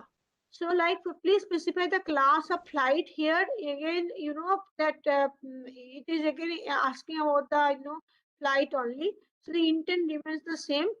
but I want to travel in economy class. But now there is one more slot economy, so the corresponding value is added. So specify the time and date. So on 4th January at morning, so basically all the slots are present. So now as all the slots are present, there is only one intent, the airfare, the flight, and all the slots are basically extracted from the user. Now with this information, the agent can search in database, and maybe agent can get the information that the flights from Pittsburgh to Denver on 4th January at morning via economy class are this. Do you need anything else? So yes, show me the cheapest fares. So user is asking. So now basically the intent changed to airfare. Initially the intent was flight, but now he is now asking about the fare. So the intent changed to airfare. So the second intent is basically 1 now. And see, we have borrowed some intents for slots from the previous example. Like Pittsburgh, Denver, all those slot values are borrowed.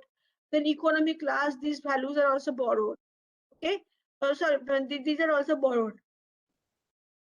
Because these are common slots between the two intents, like between the intents airfare and the flight. These are some common slots. Then in agent is also round trip or the one-way fare. User is saying round trip, so now you will be getting another slot. So now all the slots are filled up. So now user will basically, the agent will search database and it will get some output. And then it will write the cheapest fare of the flight from Pittsburgh to Denver on 4th January and round trip via economy classes $1,000 for JW 456. Do you need anything else? User is saying no thanks. So now we also tried developing a virtual agent in Hindi, because till now whatever I have shown is basically a virtual agent in English. So how can we develop a virtual agent in the Indian language? We intend to explore the fact that even though there is a language difference, but the semantic relation of a specific task coexist irrespective of the language barriers. So if you know that if the user is asking some question, the next would be obviously statement. So basically you know that the actions remain the same. So in whatever language the user is expressing, but you know given the state value, the action will remain the same, because the semantic relation of a specific task coexist irrespective of any language barriers. Thus, we have reused the same DM module trained once, and by replacing its supporting module such as NLU and NLG by its corresponding Hindi counterpart, created a VA which can serve the user in the specific language. Basically, now our main task is to develop natural language understanding module in Hindi, because natural language understanding module is only understanding the user utterance. It is basically extracting the relevant information from the user utterance. That's why our task is to develop some natural language understanding module for the Hindi language. So as you know, for the natural language understanding, there are 3 tasks: dialogue act classification, slot filling, and the intent detection. So basically we are using, we are developing some tool. So for extracting the information from the Hindi language. Thus we have used the same DM module trained once, and by replacing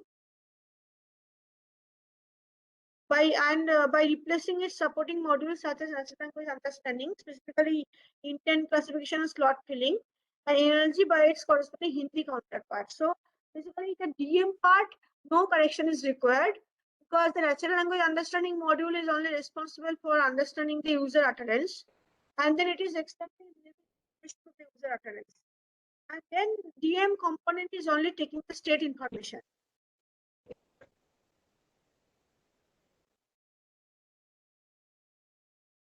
So no changes required in the DM part, but changes are required in the NLU part.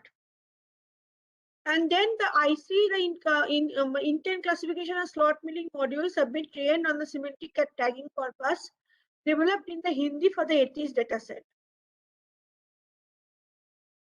So following this similar approach, the DM module can be reused for any other language. So as I mentioned that only NLU part you have to change, because NLU module only handles the user utterance.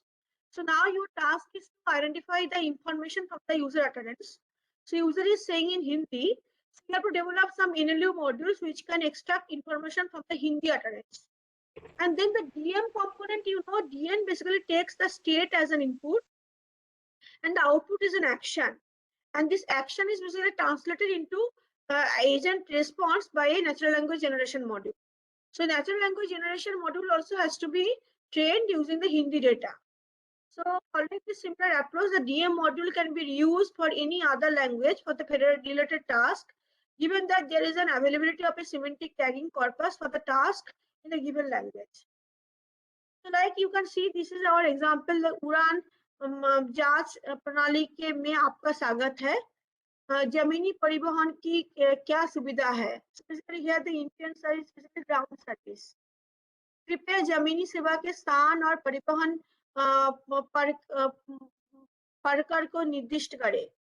So then basically the user is saying something डेम्बर से जिसमें Limousin सेवा है, Denver में जिसमें Limousin सेवा है. Then agent is saying हाँ Limousin सेवा डेनवर में उपलब्ध है, क्या आप कुछ और जानना चाहते हैं? फिर user is saying हाँ मुझे उड़ान दिखाइए. So basically you can see that here there are only two slots. The seat in the what type of information the user wants, what kind of ground service the user wants, and what the city name. So the slots are both the slot values are present. So it can easily search in the database and it can give the answer to the user. Now user is changing the intent. Initially it was a ground service. Now user has changed the intent to flight. आप कहाँ से कहाँ तक की उड़ान भरना चाहते हैं? User is saying मैं बोस्टन से डेनवर तक उड़ान भरना चाहता हूँ. So here these are the two slots, Boston and the Denver. So you are getting the corresponding slot values. Agent is asking कृपया अपनी उड़ान की श्रेणी स्पष्ट करें. User is saying मैं व्यावसायिक श्रेणी में उड़ान भरना चाहता हूँ. So it is a business class, so the corresponding slot is now getting a value. कृपया तारीख और समय स्पष्ट करें. मैं 4 जनवरी को सुबह में उड़ान भरना चाहता हूँ. So the date and time are also mentioned. So all the slots are now filled up. आपकी बोस्टन से दिनभर के लिए 4 जनवरी को सुबह की व्यावसायिक श्रेणी के उड़ान है ABC. क्या आप कुछ और जानना चाहते हैं? नहीं धन्यवाद. So there is no intent, so there will be exit. So we have also used an emotion sentiment aware model. So where user can, when user is conversing with the agent, not only user can give an answer in the text, but user can also show some images to in the response. So we are now developing some multimodal dialogue systems where when the user is chatting with the agent, user can not only show the text information but also some image information, and the agent is capable of extracting relevant information from the image. And here our reward model is basically based on the sentiment. So as I mentioned earlier, if suppose agent has taken an action or agent has given a response, if the response is capable of making the user happy, then there will be a reward. If the action is making the user unhappy, then there is a penalty. So problem statement, learn a dialogue policy for multi-intent conversations using hierarchical reinforcement learning. The virtual agent should be capable of handling multimodal information from the user in terms of text and images. User behavior apart from semantics such as sentiment provides complementary information to better understand users. VA should learn sentiment-aware dialogue policy. So basically you can see that now there are two novelties. One is that now user can express himself or herself by using text as well as by using images. And the second is that for measuring the reward, we can utilize the sentiment information. So the motivation, the needs and queries of the user are complex and composite. Eventual evaluators and consumers of any dialogue system are users. The extra feedback from the user in terms of sentiment will steer the VA to be user adaptive to learn an efficient dialogue policy. In real-life conversations, users communicate their choices or queries using text, images, verbal communications. So basically now we would like to make our natural language understanding module robust. The natural language understanding module will not only try to extract information from the text, but also from the images, because users can also show some images as a part of the input. And also, as I mentioned, that sentiment will be used for developing the reward function. In task-oriented conversations, users take help of images to convey their preferences, makes the entire communication easier for users, and increases the scope of VAs in terms of utility, thus stressing the role of incorporating multimodal information. So we proposed a dialogue policy learning framework to curate a virtual agent that integrates hierarchical value functions with deep reinforcement learning to learn strategies for managing multi-intent task-oriented conversations. Virtual agent is curated in a manner such that it is capable of handling multimodal information in the form of text and images communicated by the user in learning framework. So we developed a dataset which is called the VA. So here users are, it is having the multiple intent conversations. Users are expressing himself or herself by using text as well as the image information. And these datasets are annotated with the intent slot and the sentiment levels. And then basically this is the domain of this dataset is restaurant domain. So we developed a large-scale dataset called the VA for multi-intent conversations, annotated with the corresponding intent slot and sentiment levels, considering the entire dialogue history, along with the related images for communicating different entities for the restaurant domain. So this dataset is used for building this multimodal dialogue manager. So we have used the existing Barbie dataset to develop a new dataset which is called the VA. So here there are different intents like restaurant information, restaurant book, restaurant phone, restaurant address, and there are different slots like location, cuisine, number of people, restaurant name, and the spice. The VA dataset is having 1286 dialogues modified for the presence of multiple intents in a particular dialogue, annotated with the corresponding intent slot and sentiment levels, along with visual communication of users' choice on a specific entity through images. So the dataset is having total 1460 number of images of various slots and the type. So this is an example you can see, like user is saying good morning, agent is saying hello, what can I help you with today? User is saying I would like to book a table for 2 in London in a moderate price range. Agent is saying I am on it. So user is silent now. Now agent is asking any preference on a type of cuisine. Now instead of typing the answer, like typing the answer in text, user is typing the answer, user is basically showing an image. So from the image itself, the agent has to understand that user is asking for the Chinese cuisine. So did you say Chinese cuisine? It is again confirming. User is saying obviously. Agent is saying what category restaurant are you looking for? So here category means which star. So instead of writing the 5 rating, 5 star, user has basically given the 5-star information. The agent has to understand from this particular figure that user is searching for a 5 rating restaurant. Agent is saying, okay, let me look into some options for you. Then agent is saying, Annie calls Spanish London to moderate. What do you think of this option? Resto London moderate Spanish 6 stars. No, do you have anything else? So sentiment is becoming negative. Sure, let me find another option for you. There is silence. What do you think of this option? Resto London moderate Spanish 4 stars. That looks great. Great, let me do the reservation. Do you have its phone number? Agent is saying it is here. Then the agent is giving the phone number. May I have the address of the restaurant? The agent is giving the address. You rock. Is there anything I can help you with? No, thank you. You are welcome. This way you can see that here sometimes whenever the user's sentiment becomes negative, that means the action picked up by the agent is not correct. So in that case, there will be a penalty given to the system, and the system will try to rectify it. And the system will try to take some other action. And then there are some image information. So through image information, agent is also conveying some information. This is a proposed methodology. So now in the natural language understanding module, we have 4 components.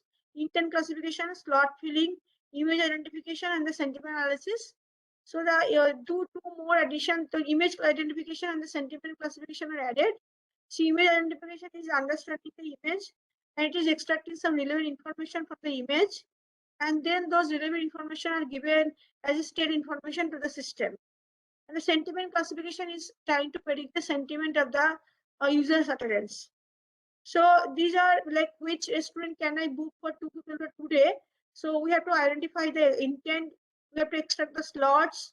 If there is some image, then from the image also we have to extract some information, and we also have to understand the sentiment of the user. All these are given as a state information to the user, to the DM module. Now there are multi-hierarchical policy, top level interpreter policy and the low level controller policy. So top level policy picks an appropriate intent policy, and the lower level controller policy basically executes that intent policy, and it basically gathers information about all slots which are relevant for the particular intent. And finally, when all the slot values are present, it can easily take up an action, and this action is translated into system response by a natural language generation model. So this is the overall our dialogue system that we have proposed. So for the, you can see that for the image part, we have used the ResNet based representation passing through the multi-layer feed-forward neural network for the image identification. For the intent classification, we are passing the embeddings to the CNN, and then we are identifying the intent. For the slot, we are passing the embeddings to the BILSTMs, and we are identifying the slots. For sentiment also, we are passing the embeddings to the BILSTM, and then we are identifying the sentiment. For reward, as I mentioned, that we have also introduced some sentiment-based reward. So if by the action the user is not becoming happy, then there is a penalty. Otherwise, there is a reward. So we have used two different reward. Once I have already discussed task-specific reward, whether all the slot values are filled up or not, and this sentiment-based reward. So the system is trained using the combination of task-based reward plus sentiment-based reward. And you can see these figures show these are the learning curves. So for the iterations, the reward values keep on increasing. So this illustrates that when you are using combination of both the rewards, there is a performance improvement. So these are the user satisfaction on the average turn. So you can see that in an average, user satisfaction is basically in 87% of the cases. If you are out of 100 users, if you are using the multimodal information and sentiment plus task-oriented rewards both, then 87% of the cases the user satisfaction is there. And average turn is also reduced if we are using multimodal information and sentiment-based reward. And like the first example, what do you think of this option? No, do you have something else? So here, sentiment-based information helps us in understanding that the selected action by the user is not correct. So now agent can easily rectify the action, and agent can show some further options. So this is the example how a sentiment-based reward can help. But if you are using not using the sentiment-based reward, then agent will not be able to understand that the user is not happy with the action.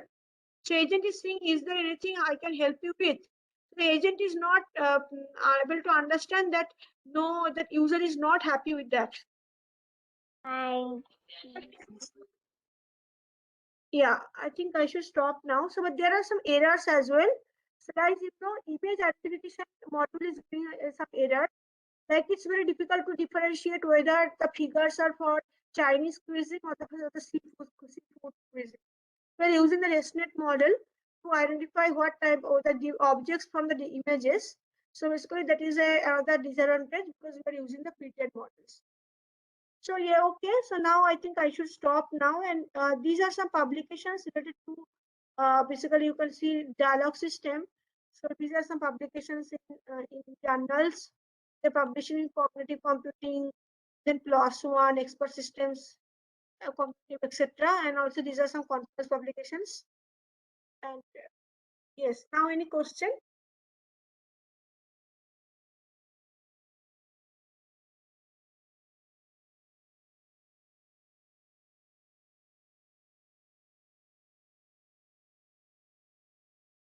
If you have any question, you can ask me.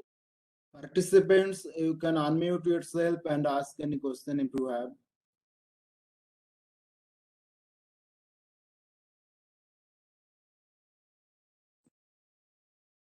So, thank you, Dr. Sriparna. Now, participants can directly ask questions. We have already allowed them.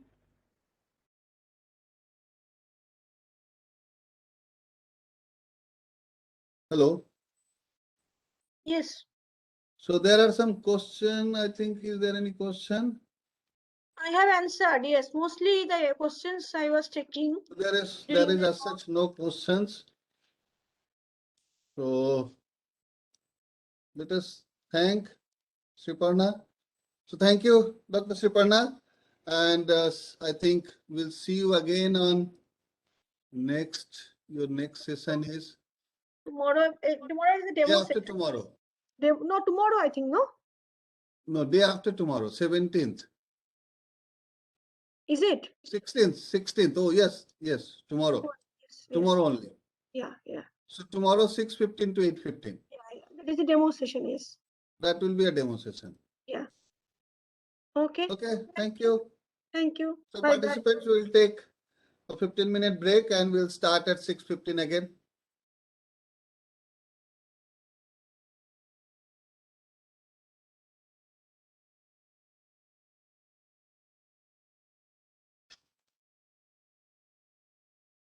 Bhaskar is already co-host. So.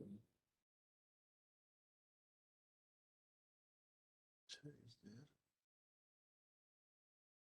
there? Excuse me, sir. Yes. Sir, I'm not getting any after 3 lectures, Hmm. previous lecture in Canvas, study materials, all things.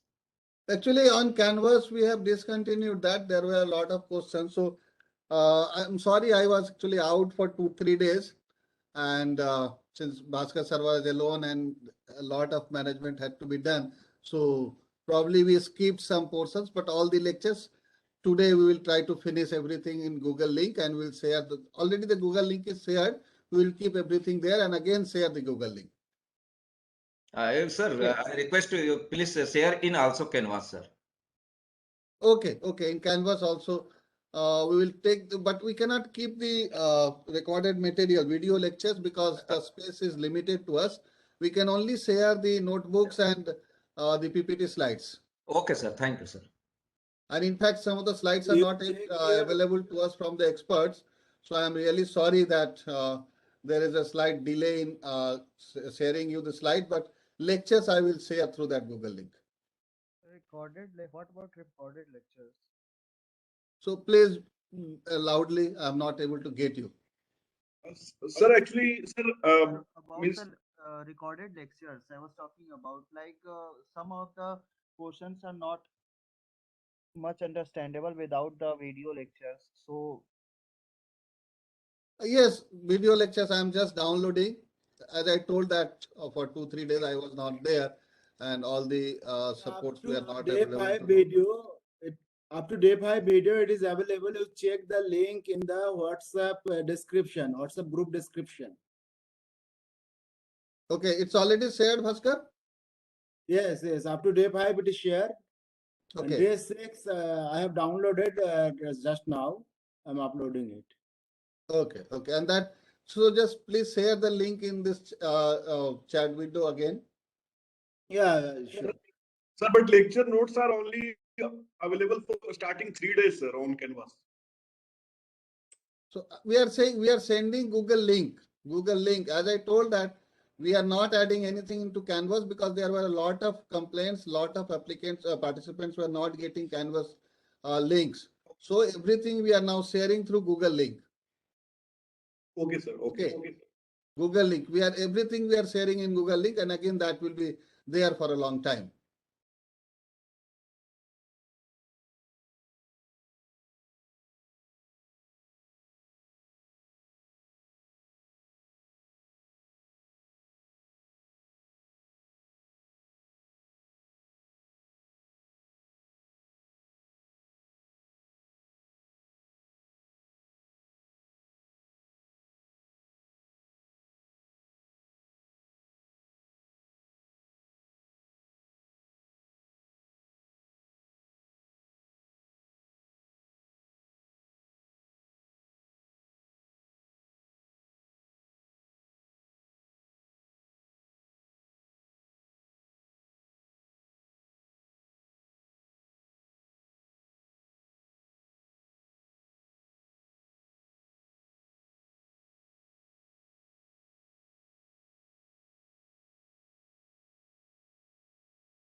Hello, am I audible?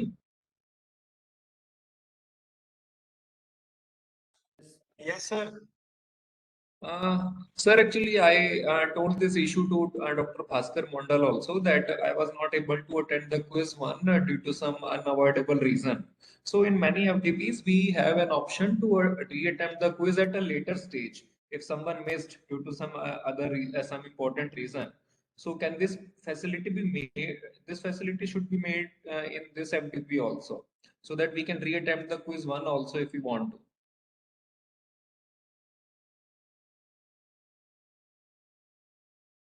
Okay, so I'm Dr. Bhaskar Mandal only replying to you. Thing is that you already, you have missed one quiz. That is okay. You have two more quizzes. So I don't know I what is understand we have two more quizzes, but there can be any because many of us are teachers and we may have just a minute. any Let work me in the quiz explain. two or maybe quiz three also. So I understand your point. Just give me 1 minute. I'm telling you what is the problem. If I keep it opening and allow people to submit, what will happen? Is if so there will be some people. I'm not telling that everybody will do that. There will be some people who are having multiple Gmail account, and they will submit multiple submissions.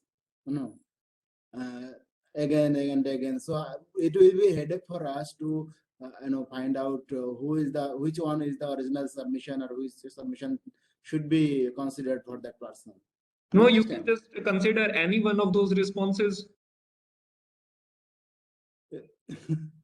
For you, it There is is also quite simple. You practically think I will choose anyone, but after that, if that responder again comes to me and says that why you consider this one, or why not that one, that was had a better result. I You have to think this is understand. not an issue, sir. You can consider any which is the best among the one. As simple as that. Okay, I understand. We The link will. should remain open to attempt that quiz of the Google form. No, I don't think in the world anywhere this kind of thing happens. If it is a quiz, it means it is a quiz. Okay, and I don't know why you are saying. Maybe you have seen somewhere or you have done sometimes maybe. But whatever the thing, we don't want this kind of anomaly. So that is the reason we had 3 quizzes and we are considering best 2 out of the 3. So we have already considered such situation that maybe people may miss one quiz by mistake or due to some other reasonable reason. So that is the reason we had kept 3 quizzes. Okay. So I will request you please attend the 2 quizzes and don't worry about it. Why I don't understand why you people are so worried about this. There is nothing to worry. Okay.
Good evening, everyone. We'll start in a couple of minutes at 6:15.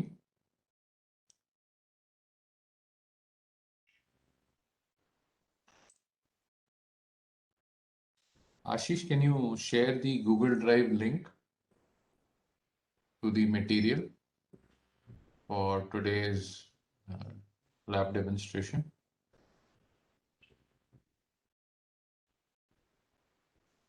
किस नाम से connected है sir? विकास, एक बार हम check कर लेते हैं। एक विकास पे दिख नहीं रहा, मैं आपको को-होस्ट बना दिया वैसे। जी सर, जी sir.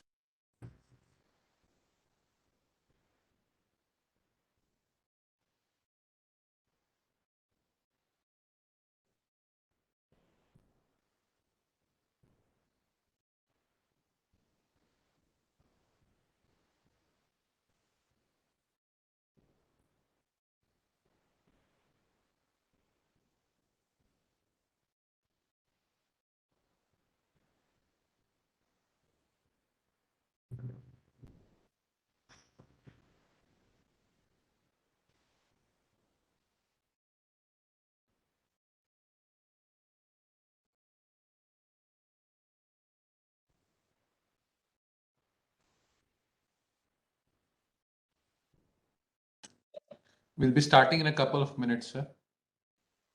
Setting up things. Okay, sir. Okay.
Good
evening, all.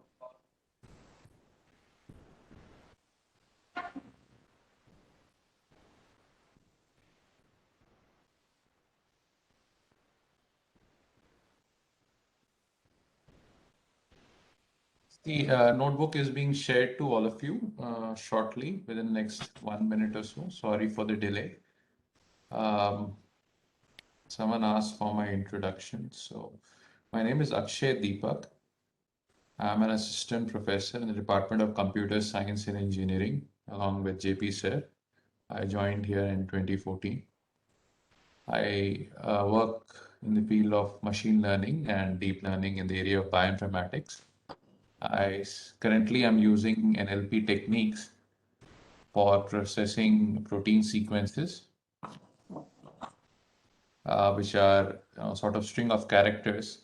And in some ways, they are more challenging than if not more, they have different set of challenges than the usual NLP tasks because of they don't have a proper sentence structure and things that are associated with a language. So they have their own set of challenges.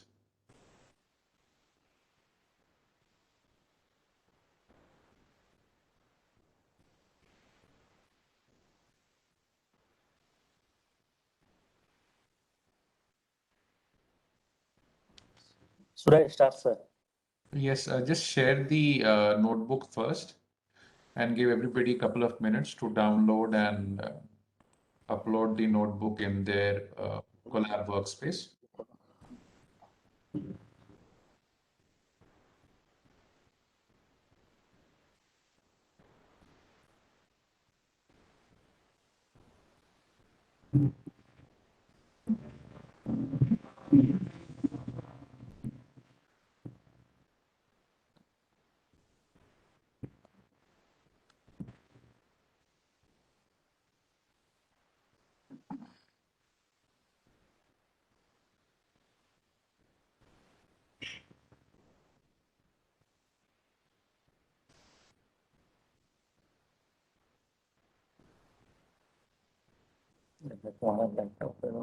You can just paste in the chat box, Ashish. Yes.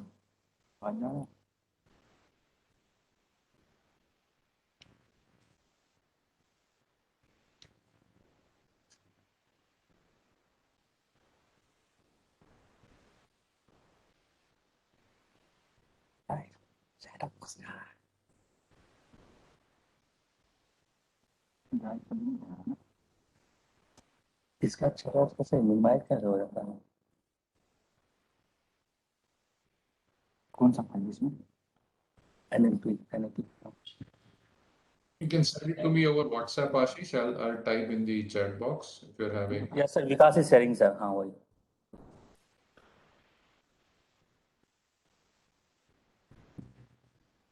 Copy link.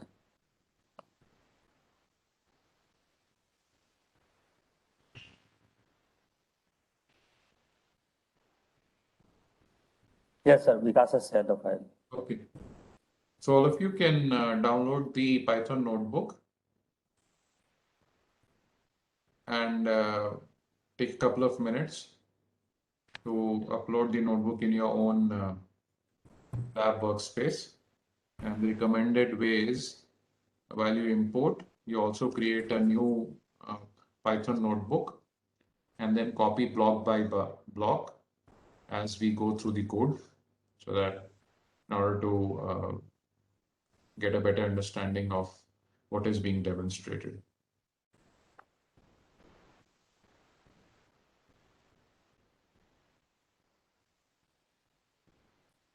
Just wait for a couple of minutes.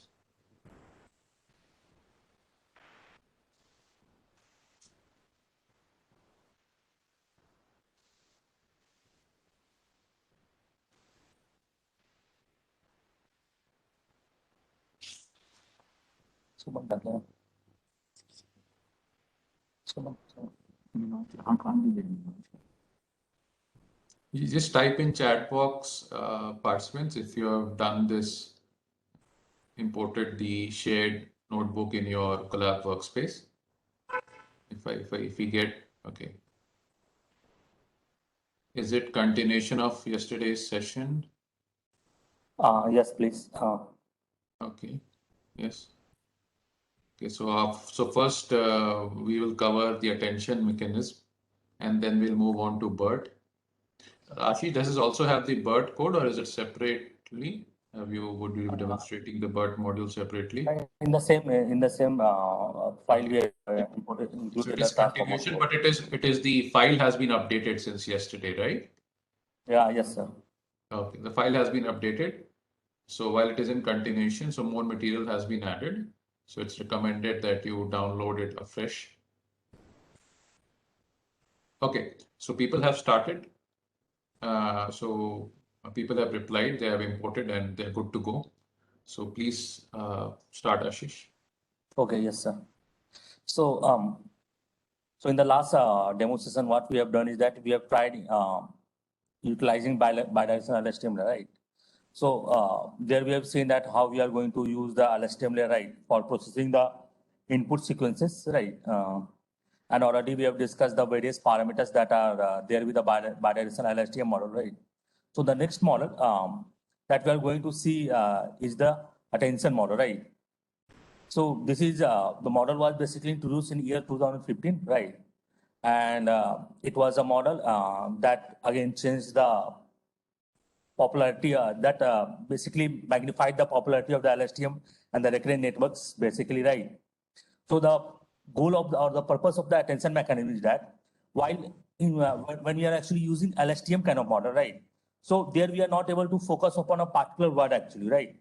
So attention basically gives us the capability to focus on a few important words that are there in the sentence, right? So suppose we have a sentence with us, right? And we want to have a sentiment classification for that particular sentence. So it is very obvious that not all the words in a sentence equally contribute towards identification of a sentiment, right? So there are only few words that actually basically works toward highlighting or signifying the sentiment of in a given sentence, basically, right? So that is what the purpose of attention model is, right? So it will basically help us to compute the importance of a different words in a sentence, and then the words that are really important, attention model will try to assign a relatively much higher score to these words, and the words which it finds that those words are not important, so attention model will basically gives somewhat low score to those words in a sentence, right?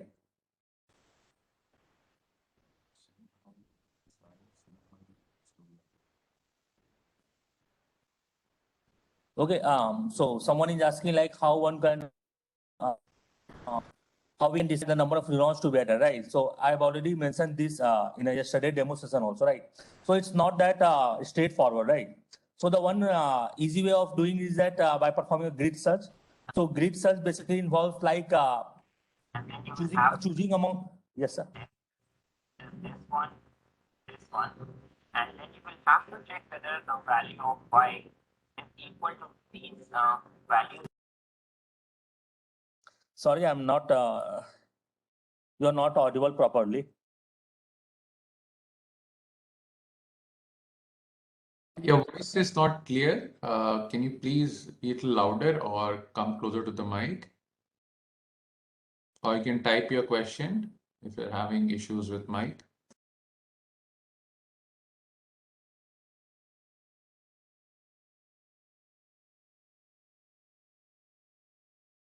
I think we can continue, Ashish. Okay, fine. Yes, sir.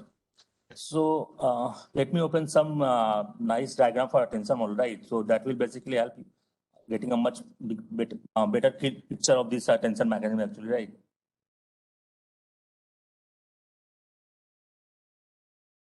Okay, so I've just taken up some of this blog, right, corresponding to attention. So as you can see here, right, so we have a sentence here, right?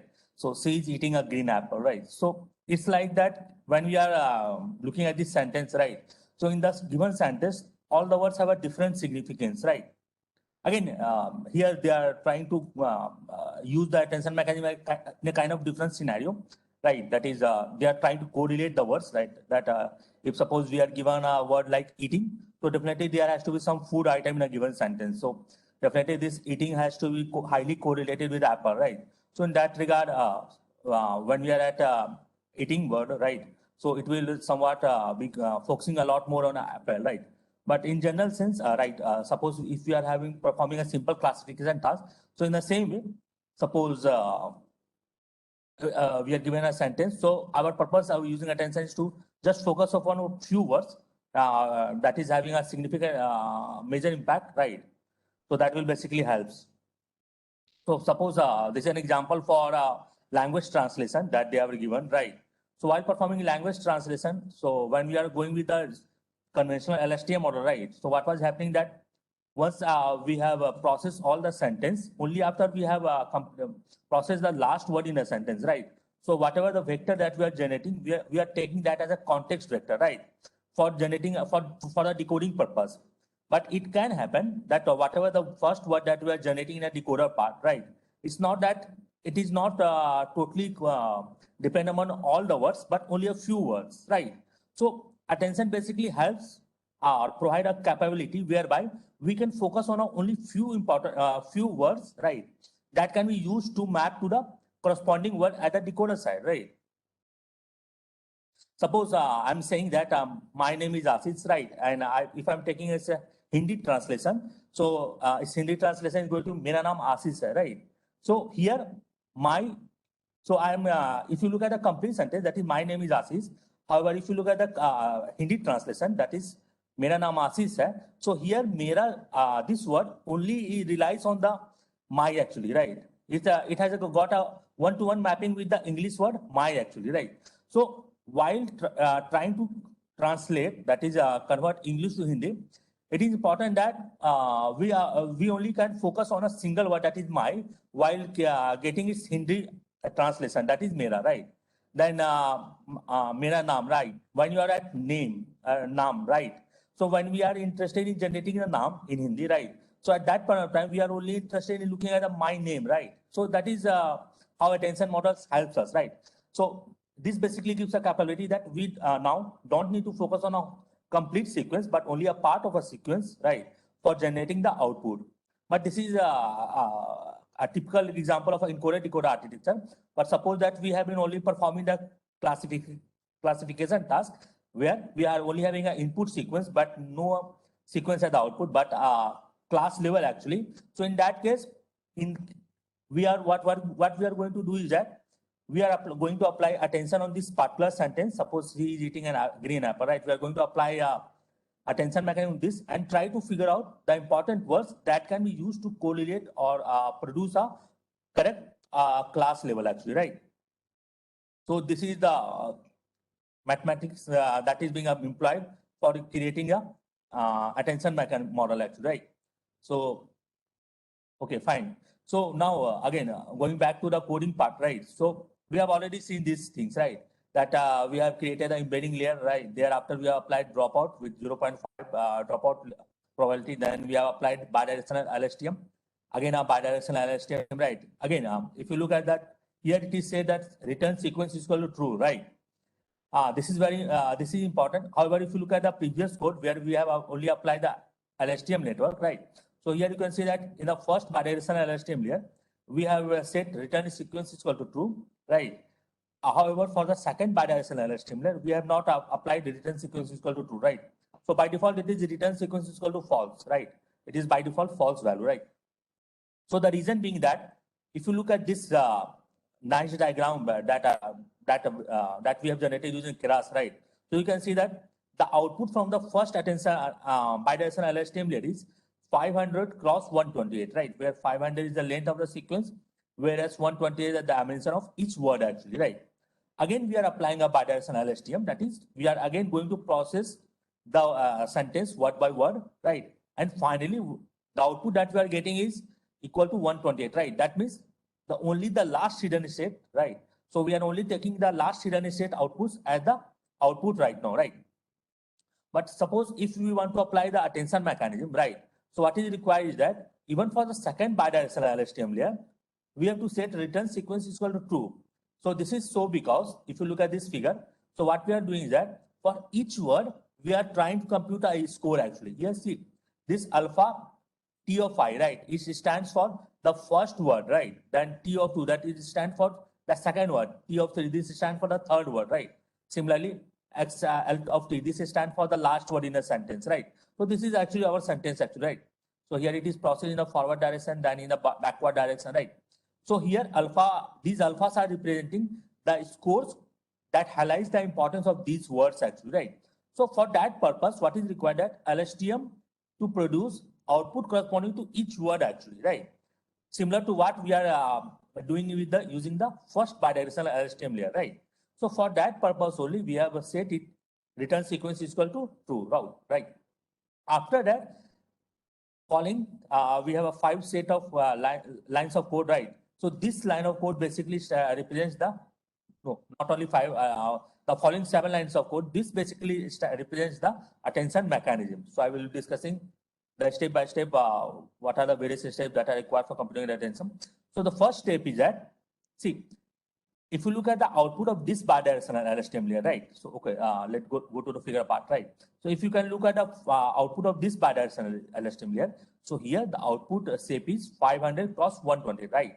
That means we are having a 500 different words in a sequential order, right? And for each word, we are having a 128 dimensional output vector, right?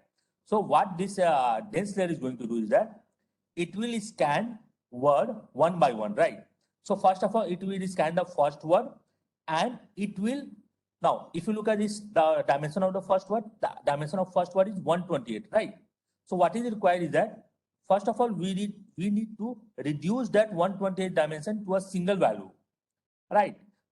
So I will also discuss its purpose, right?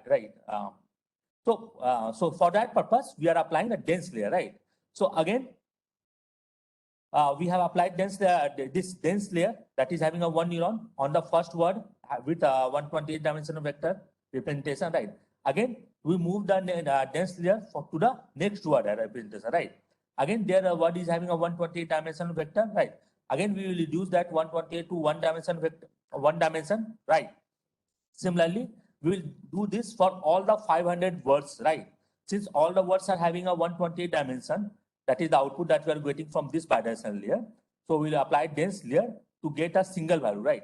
So if you look at the output of this dense layer, so what we have done is that we have maintained the sequence length, that is 500.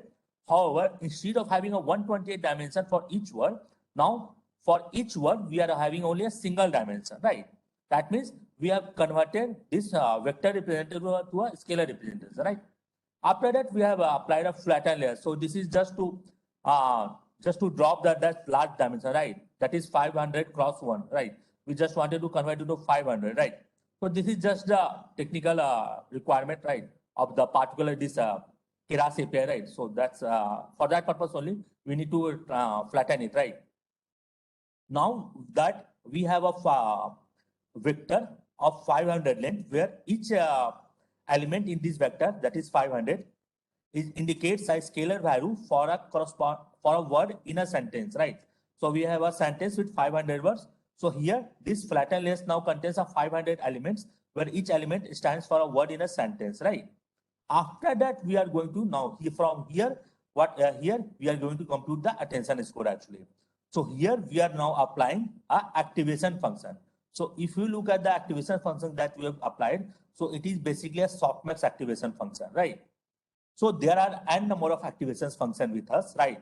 Like already we have discussed like tanh activation function, sigmoid activation function. We have also discussed yesterday with LSTM, but here we are using a softmax, right?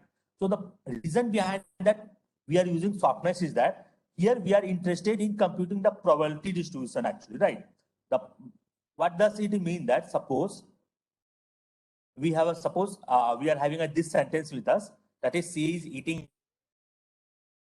a green apple, and assume we classify this sentence whether the sentence contains some the sentence represents some people who is eating or not eating, right?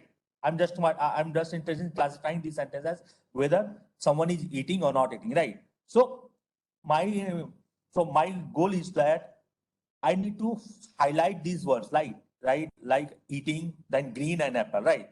However, the other words like C, is, right? I just don't want to focus on these words.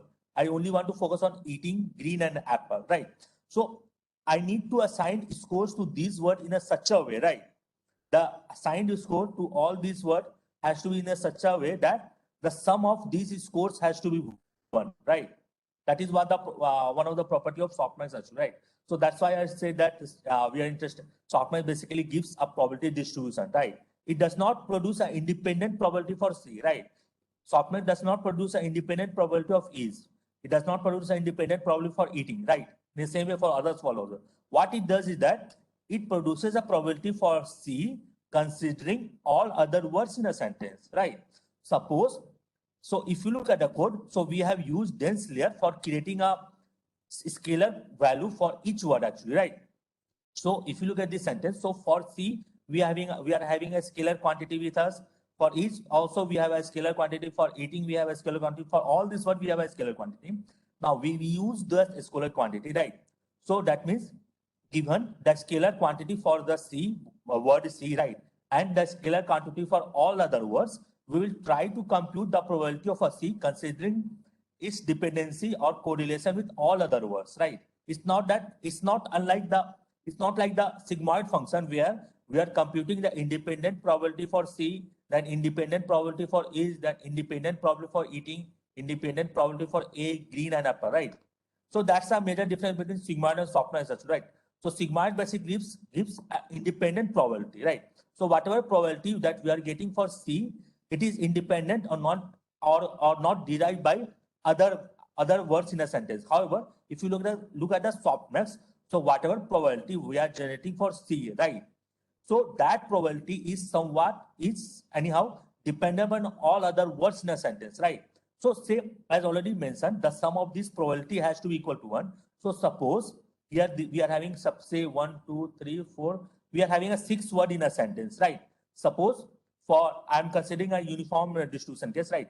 So here, suppose eating green and apple is assigned a score of 0.30, 0.30, 0.30, right? That means since I've already mentioned that these words are really significant word to highlight that whether this sentence corresponds to someone eating a food or not, right? So here we have suppose if we have assigned a importance of apple, green, and eating a score of 0.30, right? So what we are left with 0.10 only, right? So for these remaining 3 words, that is C is a, we only can allocate a score from the remaining score, that is from 0.10, right?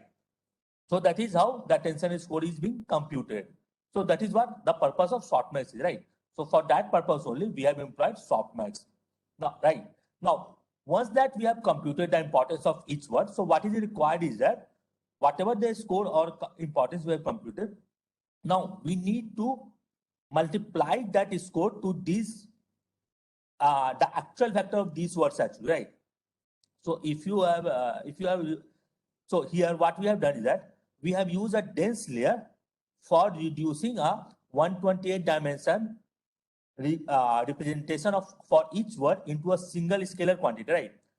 But again, whatever the score we have obtained using softmax activation function, again, we need to multiply that score with that 128 dimensional. Suppose for word number 1, we have obtained a score of say 0.15%, right? That is, our model is saying that first word is having a 15% importance, that is 15% importance, right?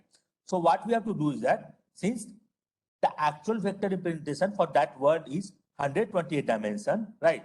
So we need to multiply that 0.15 of score with all the 128 elements of that vector actually, right?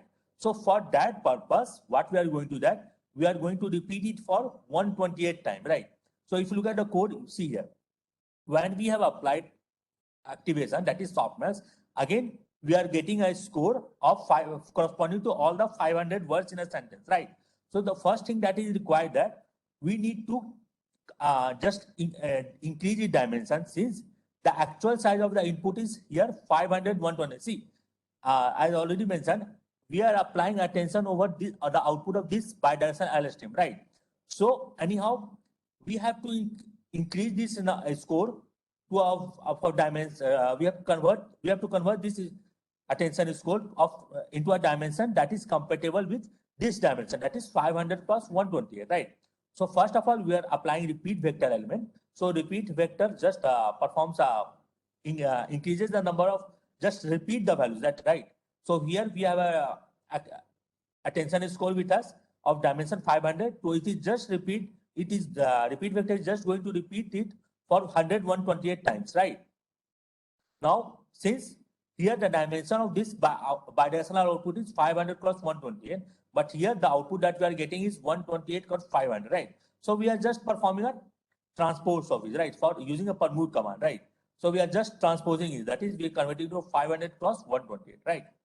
Now, as already mentioned, that whatever score we are obtaining, right, we have to multiply that score with the output of this bidirectional LSTM, right? So this is what we are doing here, right? If you look at this output right here, connected to so here we are receiving the input as the output from the bidirectional 20, that is corresponding to the second bidirectional LSTM layer, and see the second input is permuted, right? That is this one, right? And we are performing an element-wise multiplication between these two matrices, right? Since both have a size of 500 cross 128 and 500 cross 128, right? So, so both the matrices are compatible in terms of their dimension. So here we have finally computed the element-wise multiplication, right? So this is what we have done. That is, after multiplying, what we are observing is that those words which our attention model says has higher importance, so those words are being multiplied with higher dimension, higher score, whereas those words for which the attention score is a bit low, right? significant or maybe it almost negligible. So for those words, our model is going to apply with that score that we are simply neglecting those vectors actually corresponding to those insignificant words, right? So that is what we are doing here. After that, we are just applying some user-defined lambda function, right? So the purpose of applying lambda function is that, so see here. So here the output that we are obtaining is 500 cross 128, right? But it is a two-dimensional matrix, and I want a single vector. Our purpose is to generate a single vector for this input for the this sentence representative, right? Right now the sentence representative is having 500 dimension that corresponds to the sequence length and 128 dimension that corresponds to the dimension of each word, right? So we want to reduce this one, this size. So what we have done is that we have applied lambda dimension vector.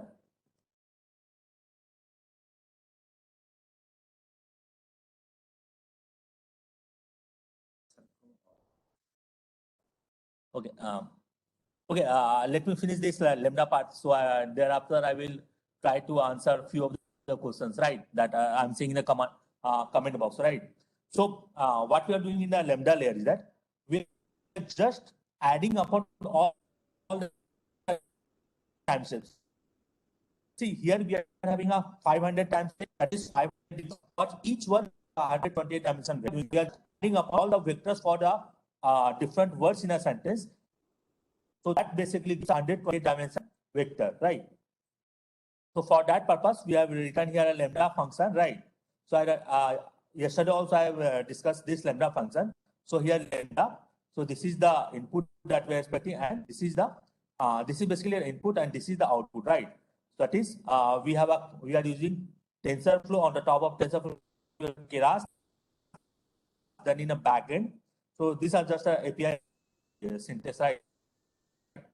Here we are applying input receiving that 500 plus 128. We are going to add those inputs along the axis 1, right? So here the axis 1 means, see, 500 cross on to axis 0 to axis 1, right? So along the axis 1, right, we are going to add the will gives a single vector actually, right? So we take that as the sentence representation actually, right? After that, all the layers are very much similar to what we have discussed our model yesterday, right? Okay, so someone is asking, could you please explain the model with the help of, okay, fine. Okay.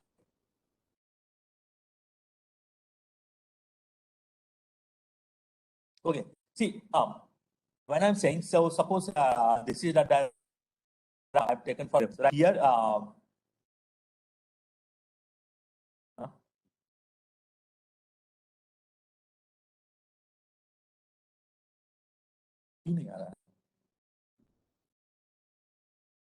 Okay, fine.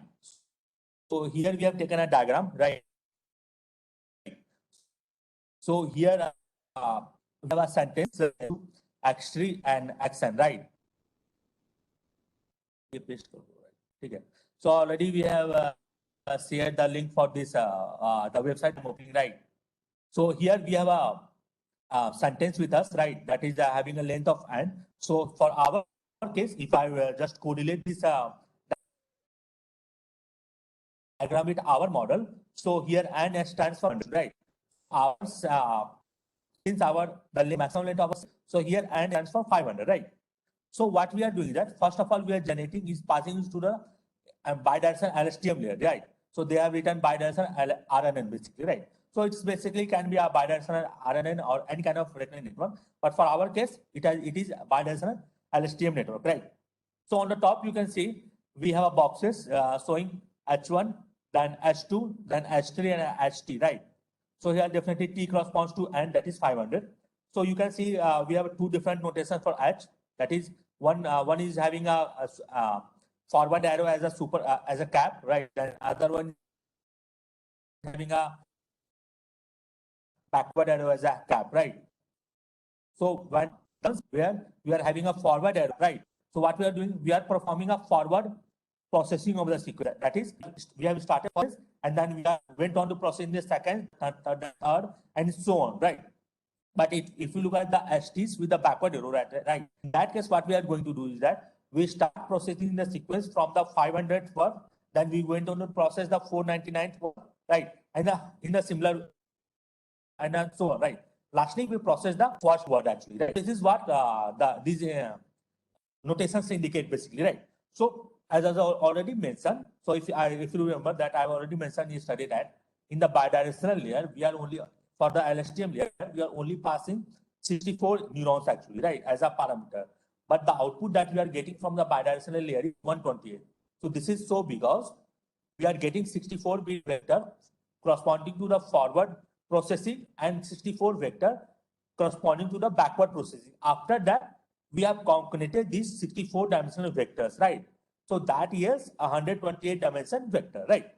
So now coming to the, now again, trying to relate this with our coding part. So here the combination of H1 forward arrow and H1 again a backward arrow. So this basically gives a 120 dimension vector for word 1. That is actually again the forward H2 with forward arrow and H2 with backward arrow.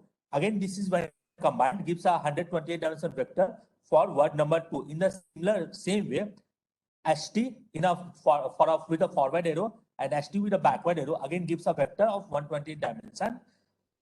That corresponds to the 500, right? So after generated output, right, vectors from the bidirectional LSTM layer, now we are interested in applying the attention mechanism, right? See here, what we are doing is that, so see, we have a separate block box for attention actually, right, indicated by the red marks, right, inside the red box, right? So you can see that corresponding to each time step, that is corresponding to the first word. See, these words are in most cases sorry, used interchangeably. That is either I'm going to use the time step or a particular word, right?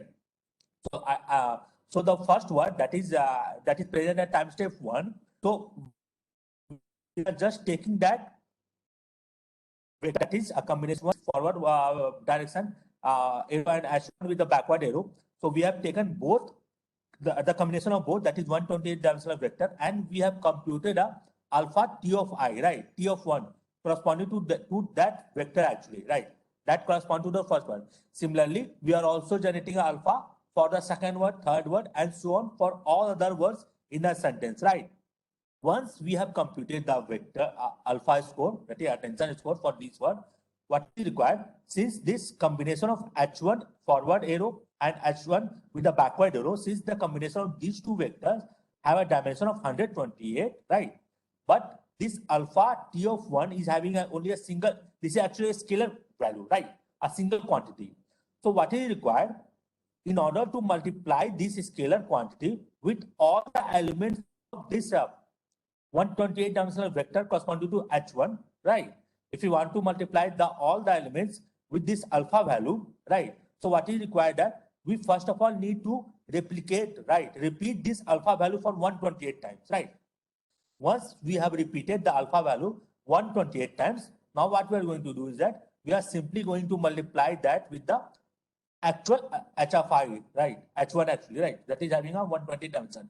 Now, so this is how we are going to multiply the attention scores with the actual word vector. Now see, if suppose anyhow, we find that alpha 1 is having a somewhat high score, right? Let's say this one is having a score of 0.9, right? So that means the word number 1 is significantly important, right? This is somewhat highly ranked word, right, for performing classification task, right? So what it is going to do, right? We are going to collect 0.9% of this vector actually, right? But suppose for alpha 2, right, we are obtaining a score of 0.001, right? So this value is relatively much smaller, right? This is somewhat relatively much smaller compared to the score of alpha 1, right? Alpha 1 is having a score of 0.90, right? But alpha 2 is having a score of 0.001, right? So that means compared to the alpha 1, alpha 2 is relatively much small, right? Or one can say it is almost negligible, right? So when we multiply alpha 2 with a score of 0.001 with H2, right? Again, H2 having a 128 dimension, right? So if you multiply alpha 2 with H2, what is it? What is the effect of this? The actual vector that corresponds to the H2. So we are actually going to only take a small component of H2, right? See, for H1, we have taken 90% of its magnitude, right? But for H2, we are only going to consider 0.001% of its magnitude, right? That means compared to the H1, compared to the H2, which is having a for which we are only taking a negligible component of its vector, we are taking a significantly higher magnitude of the vector corresponding to H1, right? Now, this is what attention means. After that, we have multiplied the attention scores, respective attention score, with all their respective hidden representation, that is 128 dimensional vector for the words. What we are going to do is that we are performing addition, right? So addition along what? Addition, we are just going to add all the vectors corresponding to all the words, right? See, finally, if suppose our sentence length is 500 and dimension of each word is 120, right? So when we are adding, that is when we are adding the word vector for each word in a sentence, so finally we are getting a vector of 128 dimension, right? But it is important to note that, as already mentioned, here H1 is having an alpha score of 0.9%, but H2 is having a score of 0.001%. So the final 128 dimensional vector that we are obtaining, so it will contain most of the information that corresponds to the word X1 actually, right? Why? Because for X1, we have taken 90% of its actual magnitude, right? But for H2, we have only considered 0.001% of its magnitude, right? That means the 128 dimensional vector that we are getting as an output from the attention, so that will contain most of the information that will correspond to the word X1, right? As compared to the other words in a sentence. So that is what the significance of the attention mechanism. I hope this is you are all comfortable with attention mechanism.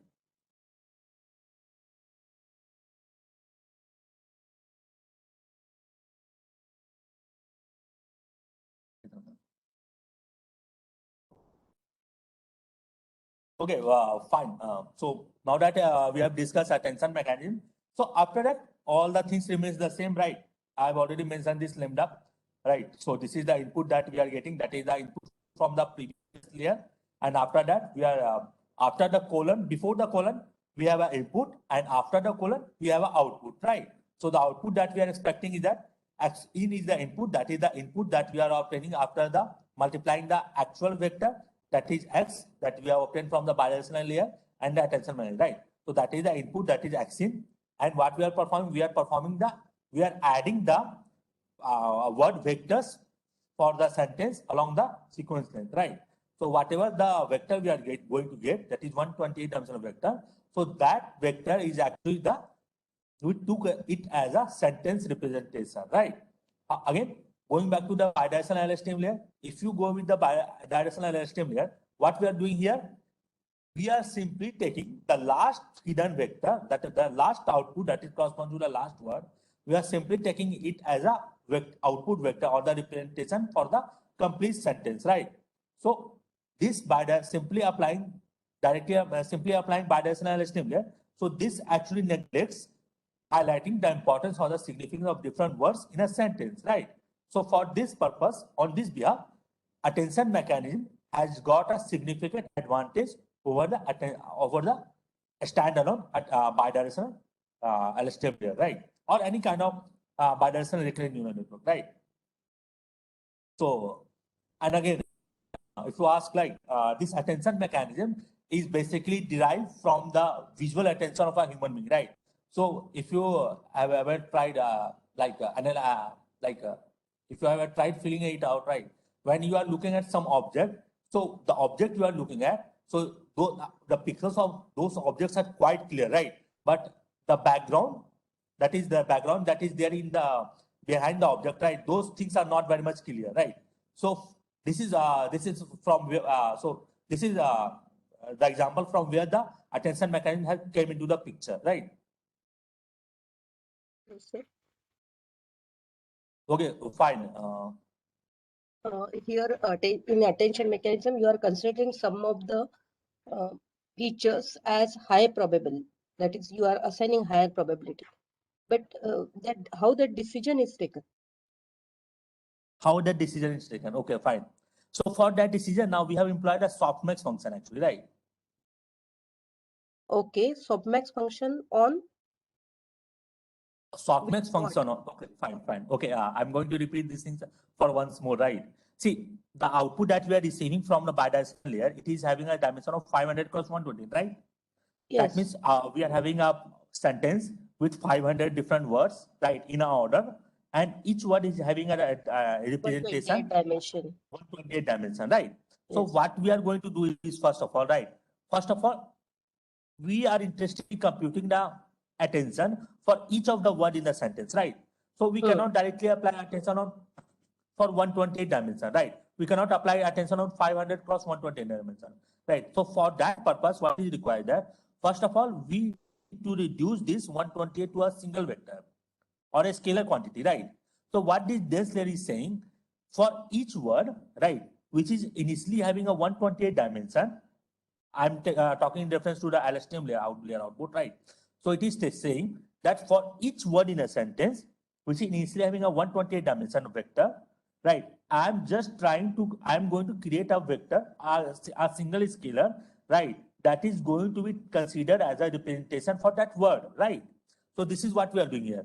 So for each word, that is 500 different words in a sentence, we have created a single scalar, right? It's not that for each word we have created a single vector scalar, right? That means we are having a 500 different scalars with us right now, right? Then we have applied a flatten. So this is just the technical requirement or the program, this API requirement, right? Because when we apply activation function, so we have a we require a single dimensional vector, right? But here it is 500 cross 1, right? So it is somewhat giving a sense of two-dimensional dimensions, right? Two-dimensional vector, right? So for that purpose, we have just applied flatten to reduce it to the single dimensional vector, right? After that, we have applied activation, right?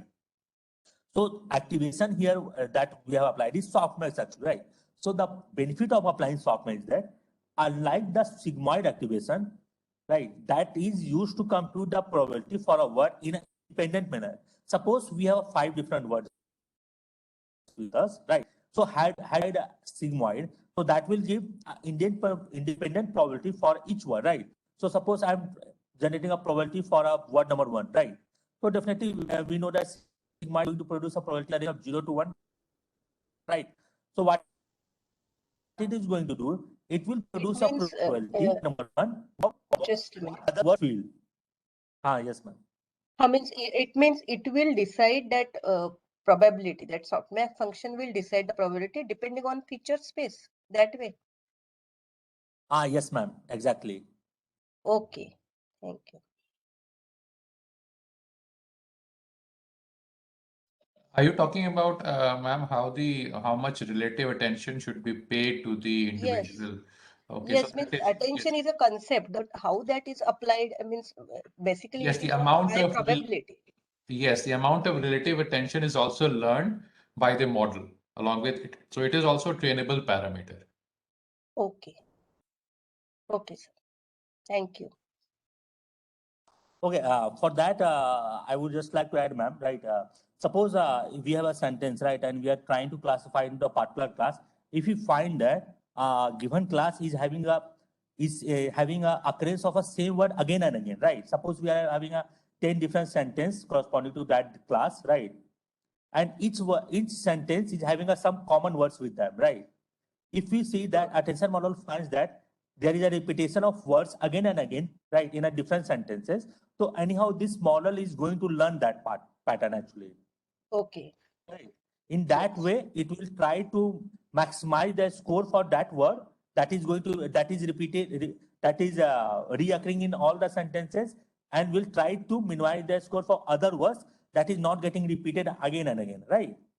Okay. One question is, if we are having a data set, attribute-based data set, and in that case, how will different attributes will be having different weightage in predicting something or in the label class? So how this Exactly. attention mechanism can be used in that case? Okay. Yes, ma'am. So you are talking about that you have well-defined structured data set with you, right? Yes, yes. Label data set, Okay. if we have to do Yes, some yes, ma'am. classification. Okay. Yes, ma'am. I'm going to also come to that part, right? So see, ma'am, first of all, this attention mechanism was developed for working with the raw data. Yeah, definitely it can be also applied with the structured data also. But I feel that there is no such requirement because when we are applying a weighted approach, right? See, this neural network architecture is based on the concept of weighting mechanism, right? We have a set of weights with us, right? Suppose we have a input, right, structured data where we have having a 5 different attributes with us, right? So what is happening is that suppose in the next layer, so at the input layer we are going to have a 5 different neurons with us, right? Suppose at the next layer we are applying a 10 different neurons, right? So what is happening that we are taking a weighted sum of these inputs, right? So anyhow, these weights are taking care of that thing actually, right? So that is how much of component of these attributes need to be passed to the next neuron. So these weights are taking care of that part actually. So anyhow, so using that weighting, so that weights are taking care of that, right? So even if after that also if you are interested in applying attention, so definitely you can try, apply attention on that part also. So suppose I am having a time series data and I am trying to predict some time at which this particular person will next tweet something. And in that case, I can make a univariate based on the time. Also, I am having certain attributes, the date on which the person is tweeting something. Can I use the same mechanism in that case also? Okay, for the time series analysis, definitely you can apply the attention mechanism. But since you are using a univariate data set, right? So definitely, I believe that attention won't be able to get much of information, right? So in case I am having multiple attributes also, so then in that case, taking bivariate or multivariate, can I use this mechanism? Will it be fruitful or making a univariate will be fruitful? Which one will be? No, definitely compared to the univariate, multivariate, it is going to be more useful in the case of multivariate only, right? Yeah, But since I haven't applied these things on a directly structured data set, right? So I won't be able to answer that properly, right? That how it is going to behave with the structured data set.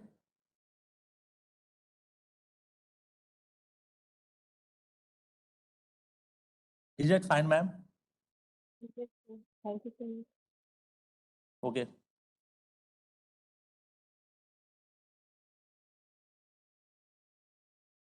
I think if you apply attention mechanism, because the time series prediction is also sequential data, even if it is just one feature. So just like in sentence, the attention mechanism decide how much attention should be paid to the different parts of the sentence or the different individual words. So in that case, if you're considering your univariate sequential data as sort of a sentence, let's say of fixed length of 15 words or 30 words, and then can apply attention to decide how much importance should be paid to the other parts of the sentence. In this case, they are the history. So it's a time series data. So let's say if we are using the last 15 instances to predict the 16th instance, then for the past 15 instances, how much importance should be paid to each of the instances, 15 instances, relative importance, that can be captured by the attention mechanism. Okay. Also, sir, in case I am having multivariate, I am having some more features in that, so I can use multivariate along using this mechanism. So multivariate, so that means now you're having a sequence of features. Yes, sir, I was having a sequence of features, but I Yes. thought of using univariate only. I discarded So all that those should be features. possible. I haven't worked in that, but I've seen, people using sequence of images. So video is nothing but a sequence of images. Okay. So the video is used, for example, if we go for predicting the caption prediction. So there a video is fed, and then the video is nothing but a sequence of images. So it's a sequence of images which is fed, and then it is used to predict the caption, to generate the caption. Okay, so in that case, so each feature is actually each image is actually nothing but, a collection of features. So it can be, yeah, you'll have to think about how to represent the set of features. What would be the appropriate representation? Yeah. Okay. Thank you. Okay, thanks.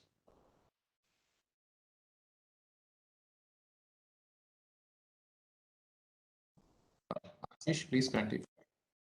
Yes, sir. Okay, fine. So this is what our models about model regarding attention. So fine. Then again, we can even go and plot these attentions, right?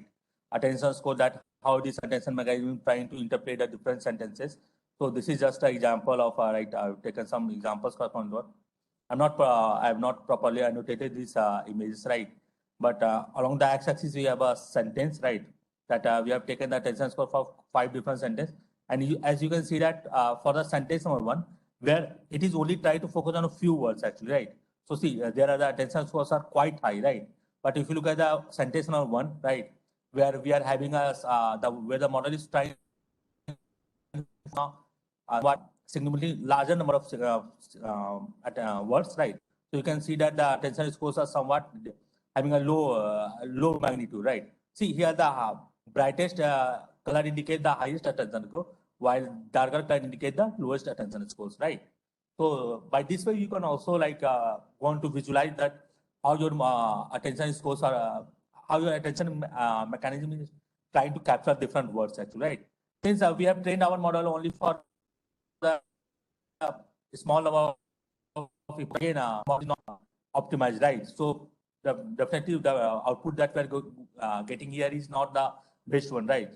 But if you have but if you apply this attention mechanism with the very well optimized models now, so definitely there the output you are going to get is somewhat much better compared to the standard LSTM model, right? And again, these the attention scores that we are able to visualize here, right?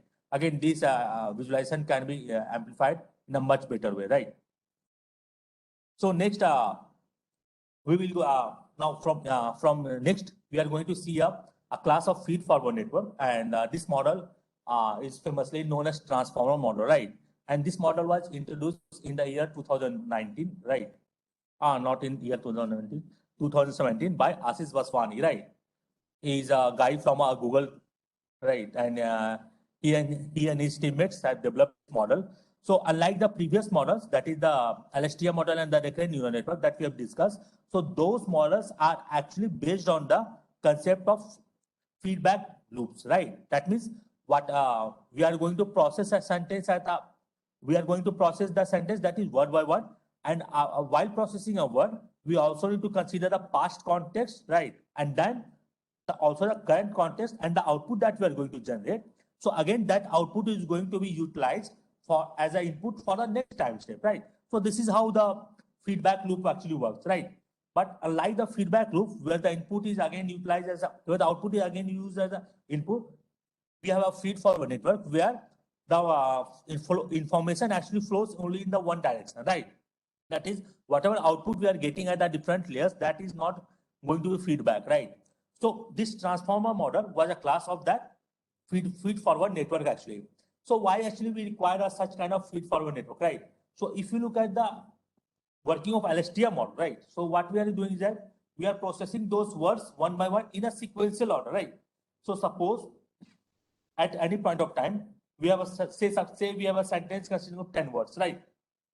And at any point of time, we are at word processing at word number 5, right? So while processing word 5, it is not possible that we can go on to process the word number 6, 7, 8, 9, 10 in a parallel fashion, right? It's not possible. Why? This is so because while processing the word number 6, what is required? The context vector till word number 5. For processing the word number 7, the context vector till word number 6 is required. In the same way, for processing the word number 10, that is last word, the context vector that is generated corresponding to the first 9 words is required, right? So there is a kind of dependencies actually, right? But when you look at this transformer model, so there is no as such kind of requirement, right? So this is what this is what the benefit we are having with the transformer model, right? That means we can process all the words in a sentence in a tandem, that is simultaneously, that is in a parallel fashion, right? So definitely this will help to improve the computational efficiency actually, right? So before I'm going to before I discuss, just let me give a brief introduction about transformer, right?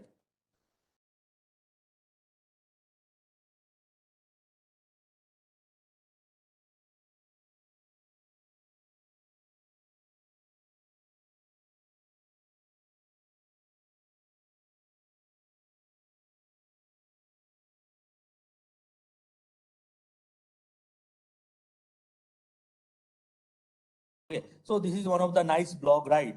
Corresponding to the transformer model, right? By Jay and Elmer, right? So he has done such a nice work, right?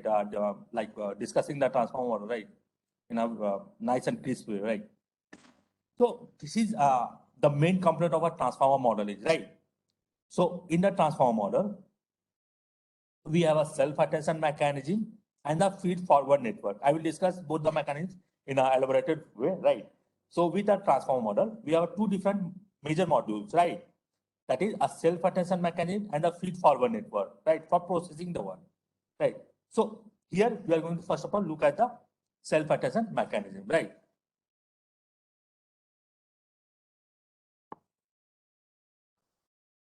Okay, so unlike so what is the purpose of self-attention? That what self-attention says that while when we are generating a vector for a word, right? Okay, so if you look at the LSTM, okay, so if you look at the LSTM way of processing, towards what LSTM going to use? Suppose I'm reading the sentence in our order. The animal didn't cross the street because it was too tired, right? So this is the sentence we are having, right? So how LSTM going to process this sentence? First of all, it will process the, then animal, then did, right? Then didn't, then cross the street because. So it is going to process the sequence word by word in the sequential order, right? So while it is processing the sentence, what this LSTM network is actually doing? Suppose it is at because, right? So what it is doing? It is while processing because or generating the vector for because, it is also trying to look at the past contents, right? That is street, the cross, the animal, right? So it is also looking at those words actually, right? That means the past context and the current context, that is because this actually helps to produce a better vector for this because word, right? Similarly, while creating the vector for it, we are also looking at the current word it as well as the past context up to because until because, right? And utilizing those information for producing a word.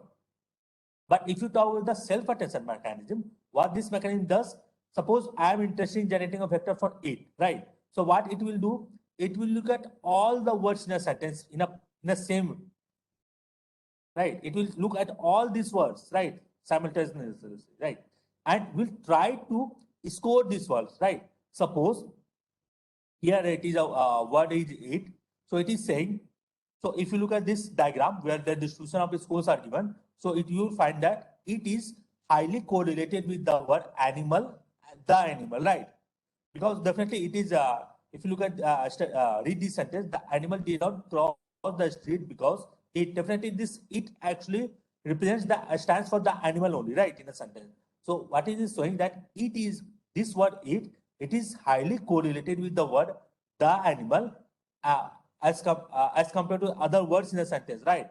Then following that didn't, right? It is then other words like street, because, tired. So these are having a low score, right? So this is what self-attention does, right? While trying to recompute a vector for a word it, right? It will try to compute the importance of all the words in a sentence, right? So this is what the self-attention. However, if you just ask me that how LSTM would have worked, so LSTM would have only looked at it and the past sentences, past word actually, right? That is past context, right? But self-attention is looking at all the words in a sentence, right? And based on that, it would try to recreate the vector for the word it, right? So again, just now next we will see that how this self-attention actually works. So suppose initially, as already seen with the previous model, that where we have applied attention or LSTM network, right? We have seen that we have used an embedding layer with us, right? So here again we are going to imply the embedding layer, right? So embedding layer is going to create a dense representative for all the words in sentence. Suppose we have a 2-word sentence with us, that is thinking and a machine, right? So we will apply embedding. So suppose here it is a 4-dimensional embedding. So it will generate a embedding layer is going to generate a 4-dimensional vector for thinking as well as for machines. That is represented with the what vector notation, that is x1 and x2, right? Now what we are going to do is that utilizing these embeddings corresponding to thinking and machines, what we are going to do is we are going to generate a 3 different vectors, 3 separate vectors, right? That is, the first vector is called query vector, the second vector is called key vector, and value vector. See here it is indicated with Q1, K1, and V1. Similarly, so we are going to generate this query, key, and value vector for the word X1. Similarly, again we are going to generate the vectors, that is Q2, K2, and V2 for the word X2 also, right? See, these word representations are generated in a parallel fashion, right? At the same time, we can generate the vectors for X1 and X2 as well as, right? That means we can induce some sort of parallelism in that, right? So for all the words, we are going to generate 3 different vectors. Now, this is on the right, we have the compact representation for this, all the query vectors. Suppose we are having 2 different vectors, words, that is X1 and X2 with us. So for that, we are going to generate this, this matrix, this query matrix, right? And again, similarly, we can generate a key matrix and a value matrix, right? For all the words in a sentence, right? Excuse me, sir. Yes. Yeah, key and value is clear, but what is the significance of queries here? Suppose you consider that IIT it in the previous example. So with respect to that IIT, what will be the query? Okay. Okay, yes, ma'am. See, here IT is actually a query. Right. Okay. IT is actually a query, ma'am. And all other words that we are seeing on the left, it is actually key. Key. Right. Right. And similarly, value also corresponds to the words on the right only, right? So the purpose of key is used to compute this score actually, right? And whatever score we have computed using query and key vector, right? We are going to employ that key score for computing the scores by multiplying it with the value vector, right? Okay. Now here you have shown those many arrows here, means from it to many. So in this model, you want to say, suppose it is at word, say cross. So when it comes to cross, then that time also it will, there will be connection to all other words. That is how it works. Means yes, ma'am. Yes, ma'am. As it changes the position, that every time it connects to the previous all words in that. Yes, ma'am. See, a query can be like we first of all we focus on the, right? So suppose the is the query. The is query. Here key will be all other words on the left, right? Yes. That will be, so the purpose of key is to compute the score, and once we have computed the score, now we need to multiply that score with the value vector that corresponds to this one, right? See, again, there are 2 other papers also that have only utilized this query and key vector, right? They haven't computed the value. So one can work on the query and key matrix also, right? But in the actual original paper, they have defined these 3 matrices actually, right? Okay, sir. Thank you. So the benefit of this approach is that while we are trying to create a vector for it, right? So it is now known that it is highly related to animal, right? So whatever the value vector corresponds to the animal, that will be given a high score, right? And the other words like cross, because it was too tired, these words are going to assign a less importance, right? So in this way, the vector representation for it will contain most of the information correspond to the animal, right? As compared to the other one in the sentence. So this is how the self-attention mechanism works, right? So see here, so here, suppose we are having a thinking here, right? Then a machine. So for thinking, we have generated, so this is X1 is the embedding. We have a query key value. So we utilize the query of a thinking, right? And using that query, we compute the scores, right? What we have done, we have multiplied Q1 and K1. So it will generate a scalar quantity. Again, we have multiplied Q1 with K2, right?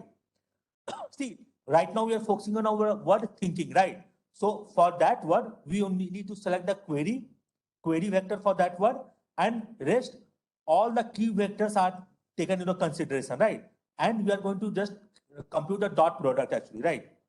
So here dimension of Q1 is 1 cross 3, that of the K is also 1 cross 3. So we are going to take QKT actually, right? That is the transpose of key vector, right? So that will actually gives a dot product, that is a scalar quantity 112, right? And here 96. Once that we have computed a score, now what we are going to do is that, now for a moment ignore this divide by, right? So after that we are going to apply the softmax function actually, right? So as already mentioned, that what this softmax does, it computes the probability distribution by comparing all the values that we are having right now. See, here we are having two different values, right? For Q1 and K1, we have obtained a score of 112, whereas for Q1 and K2, we have a score of 196, right? So we have simply computed the softmax for that, right? So it is getting assigned a score of 0.88 and here 0.12. Now this is just a scale, here we are dividing it by a 8, right? Which is equal to the square root of dimension, right? So the purpose of this is just a normalization, right? We just want to perform a normalization here, right? Because this query key and value vectors that we are generating, for that purpose, we are utilizing a dense neural network. We are utilizing a neural network layer actually, right? So without any activation function. So when we are utilizing a neural network without any activation function, that means those layers are going to yield a somewhat significantly larger values, right? So for that purpose, then for different sequences, there can be high differences in a different this query value key and value per computation, right? So in order to reduce the gap in the different computations now, we have to perform this normalization approach, right? So this is how we are going to compute the softmax, that is scores, right? Now, once we have computed the score, these scores are going to be multiplied by the value vector. So this is going to be the final representation for the words actually, right? So this is just the matrix notation, right? So we have this input that is of dimension 2 cross 4, and we have taken is the 4 cross 3, right? So the finally the output we are going to get is 2 cross 3, right?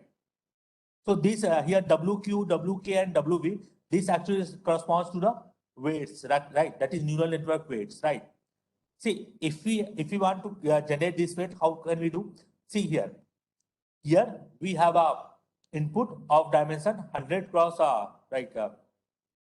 So see, here we have two different inputs, right? But each input is having a dimension of 4, right? So we will take that 4. That means here we have to have a 4 neurons, right? And for that 4 neurons, what we are having, again, we want to have generate that value for 3. So here we are going to take 3 different neurons, right? And we are going to multiply just the dimensional compatibility, right? So this is actually the weight that we are going to get obtained. These are the trainable weights actually, right? So that we are going to train these weights actually, right? So this is the final mathematics, that is the formula that is used to compute the vectors, right? Okay, fine. So this is what the self-attention refers to, right? Then again, we have a different thing like a feed-forward network, actually, right? So there is nothing much special about this feed-forward network. So this feed-forward network is simply just a usual feed-forward network, right? That is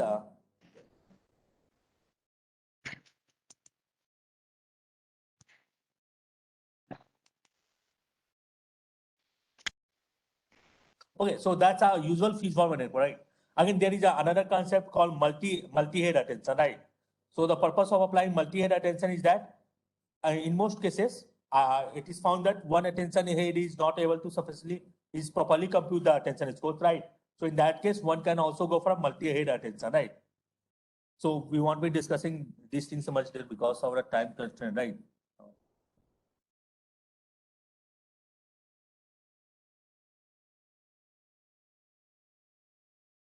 Sir, one more question.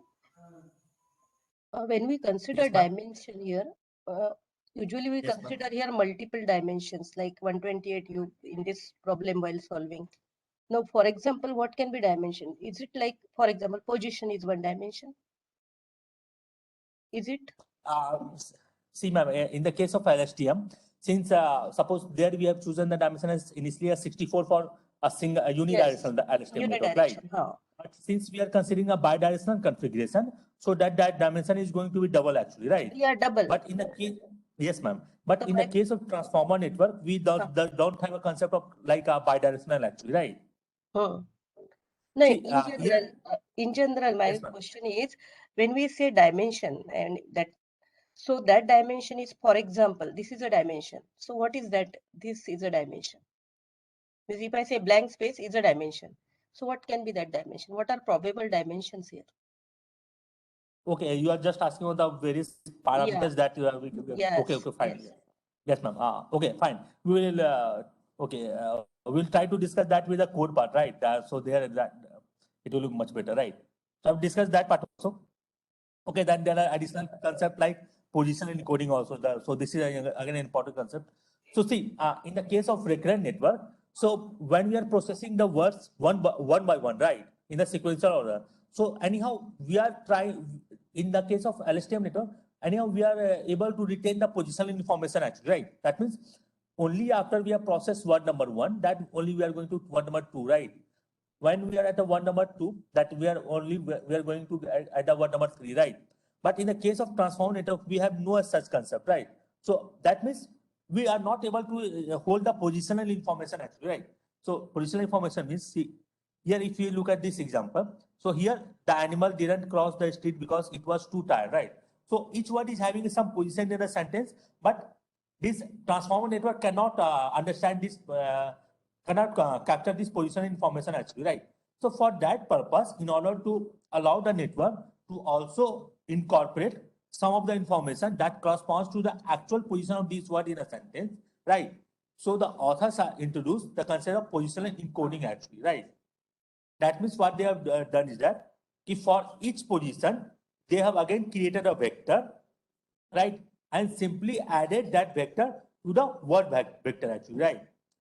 See, this is x1 corresponds to the actual word vector, right? And this positional encoding is a typical example of embedding only, right? It's a kind of embedding only, and they have chosen this embedding, and they have simply added this to this particular embedding actually, right?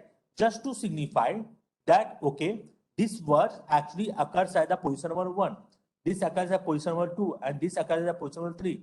So for that purpose, they have also added positional encoding, right? Otherwise, the ordering information or any kind of positional information that was actually present in the sequence, that is going to be lost, right? See, this is one of the inherent property of sequences is that sequences have words where each word is having a order or position in a sentence, right? Because if you start jumbling the words now, so you will simply lose the meaning of that sentence, right?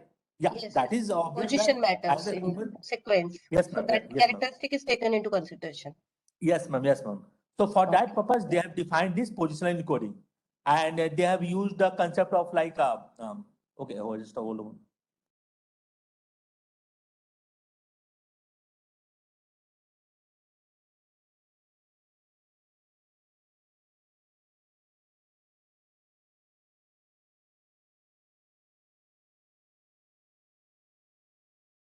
Okay, so they have used this formula, right?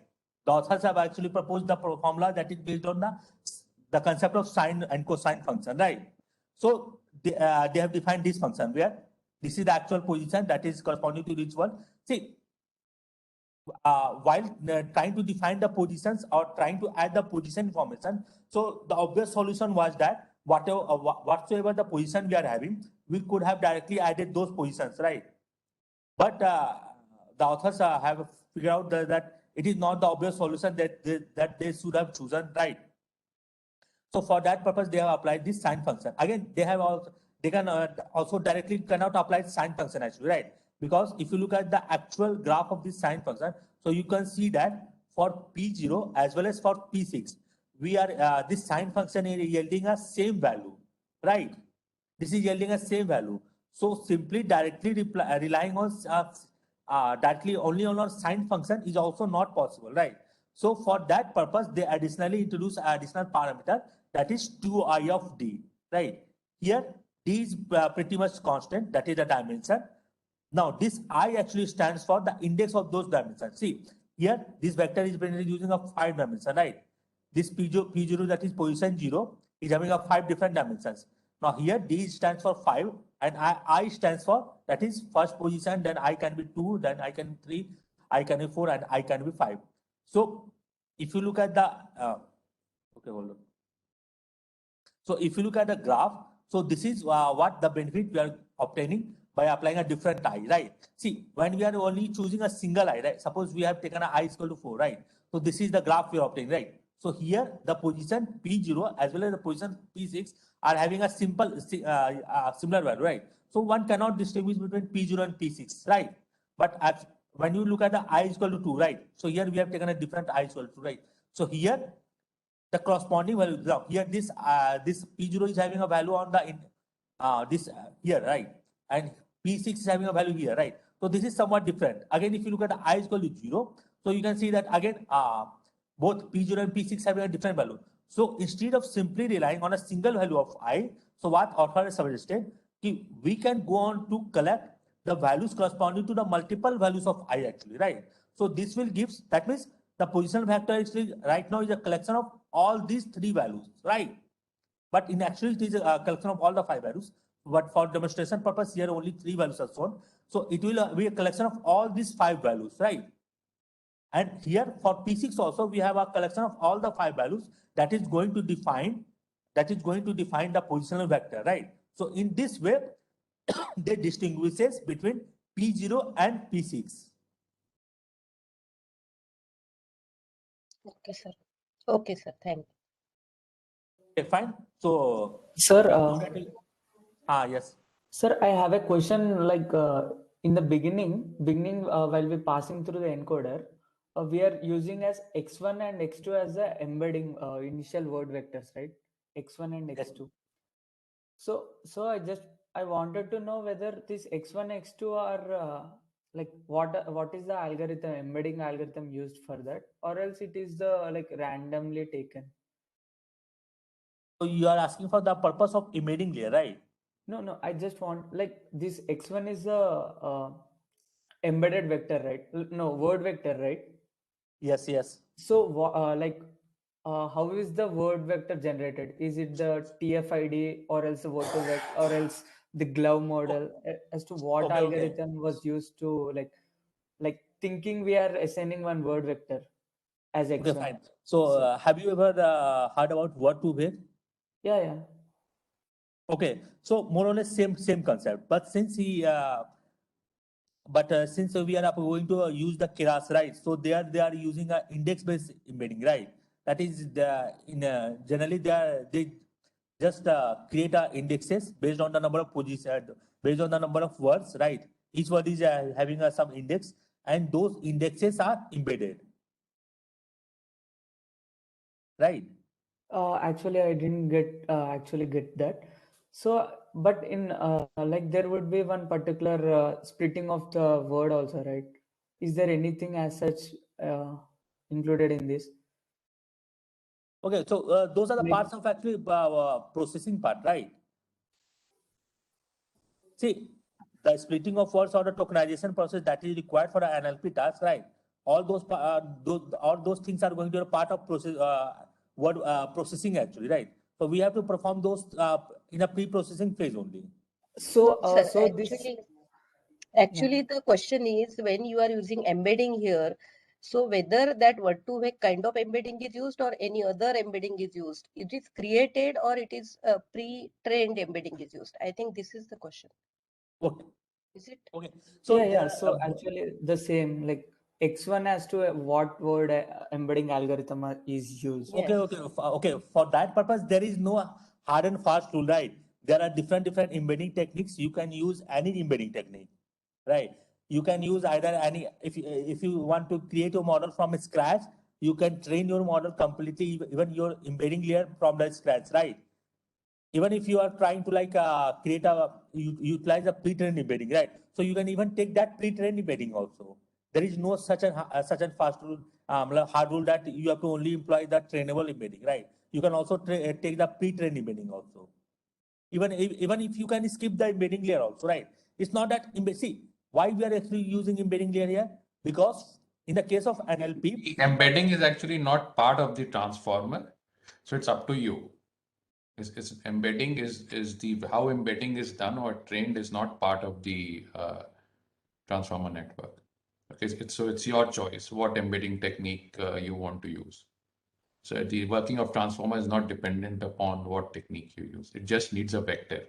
And as Asi shared, you can completely skip the embedding as well and provide, in data in whatever form you want. Yes, sir. So actually, I heard that like the representation of these embeddings can also be taken from BERT. BERT also we can get some embeddings, I heard. So I just wanted to know any particular as such X1 embedding vector used. yes, sir, that is what I'm saying. Okay, we can Yeah, use I any kind of understand. embedding, Yeah. even if you can go for pre-trained embedding. So that is not a bad idea, right? Yeah, I get it. Thanks. Okay. Even if you are interested in utilizing that TF-IDF, right? Where TF-IDF is used to indicate, you can utilize that also. But then if we use a better if we use word to vec or else the other embedded vectors, then the information would be like the more, right?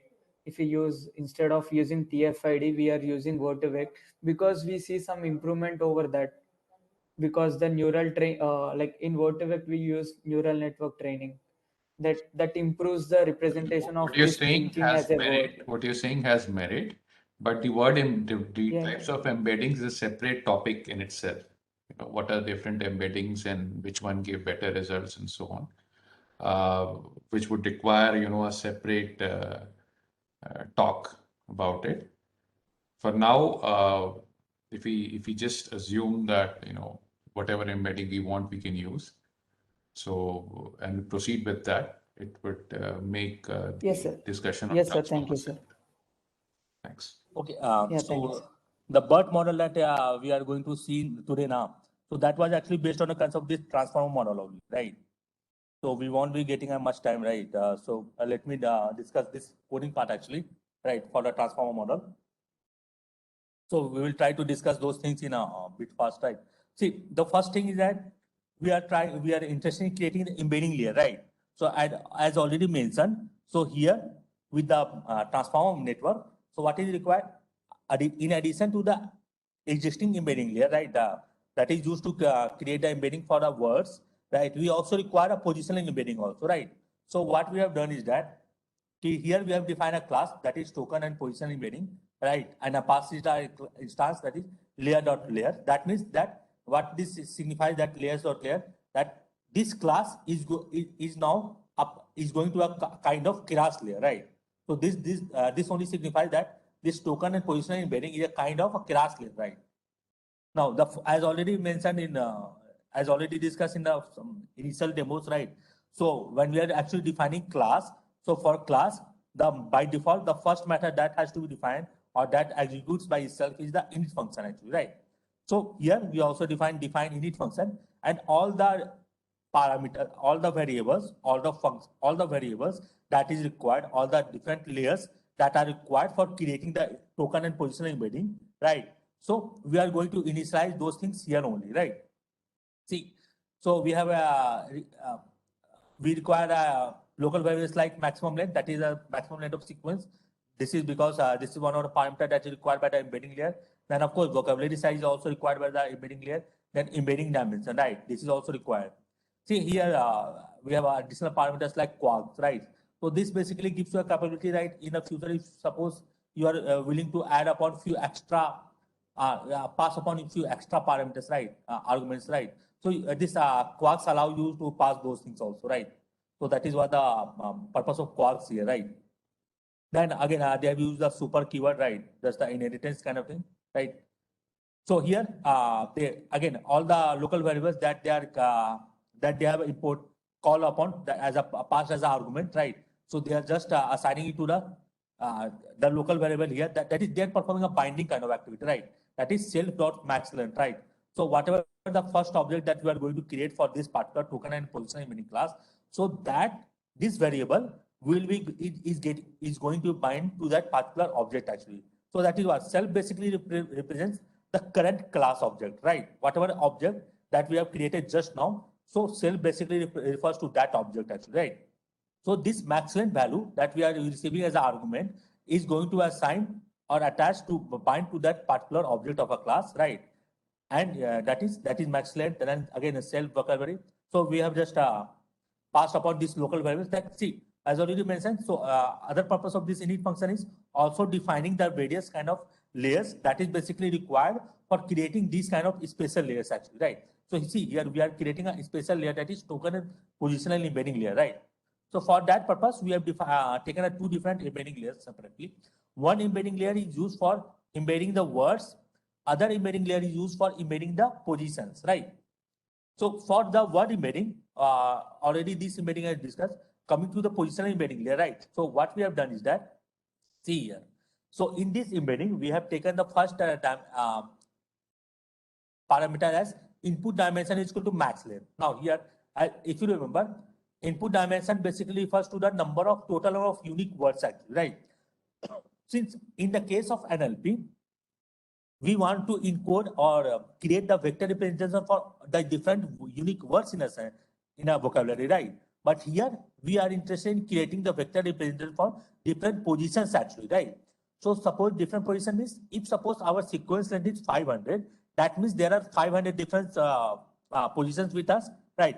So that means we are going to embed those 500 positions actually. So our vocabulary size here is 500, right? So this is what this signifies. Now output dimension here is, see the output dimension of both word embedding as well as the position embedding is same. Why?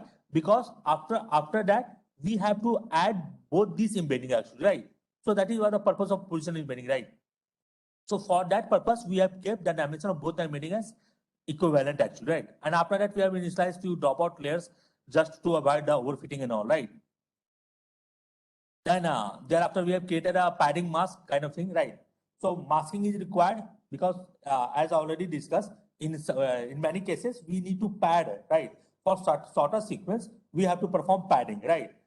Since because this is a feed-forward network, so there is no as such option that you can not process the padded part, right? So in that case, to avoid the effect of padding down the network, right? So we have to create a padding mask, right? So this is what we have done. So now, so this is, here comes the main part, that is a call function, right? So in the call function, what we are passing self, that refers to a current object. X is the input that we are receiving as an input, and training, right? So this is training an additional parameter, right?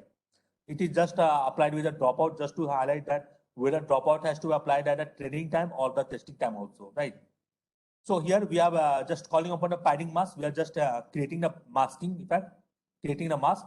And see here, first thing that what we are doing is that we are first of all collecting the maximum length. See, right now the size of X is, it is actually 500 cross, since it is 500 cross 1 only, right? Basically, it's only 500, right? Because right now we are only having at initial layer, we are only having a string of integers, right? That correspond to the string of words actually, right?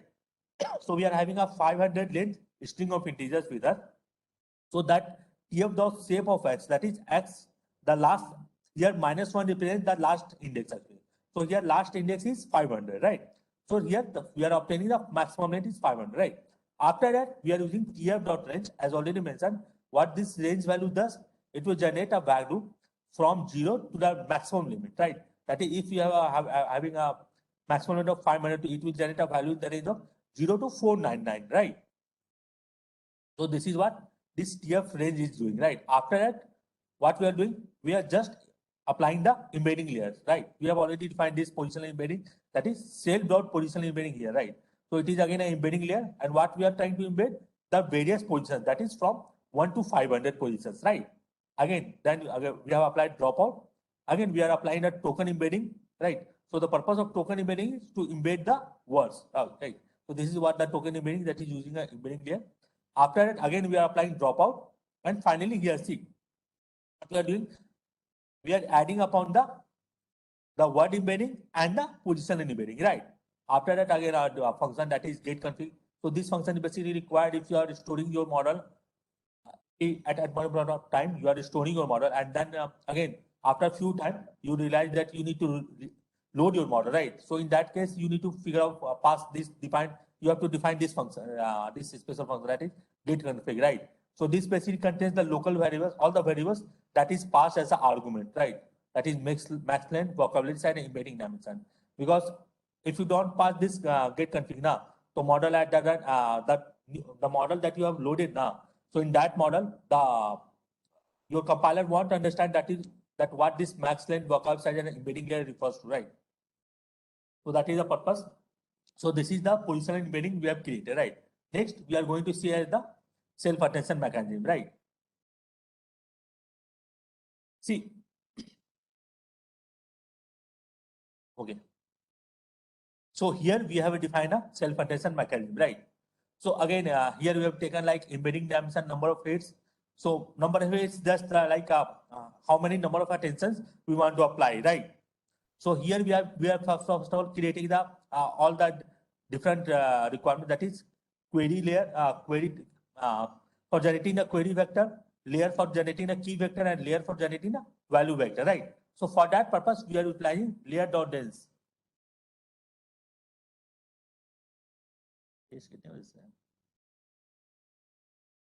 चल रहा है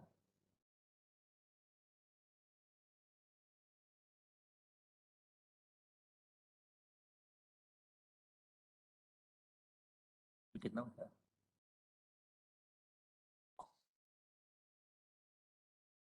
Okay, fine. I will try to wrap up this in 5 more minutes, right? Just trying to get through this code part, right? So here we have created a different neural network layers for generating a query vector, key vector, and value vector, right? So these are all things are created in an initial layer only. So here, see, we are going to compute the attention scores, right?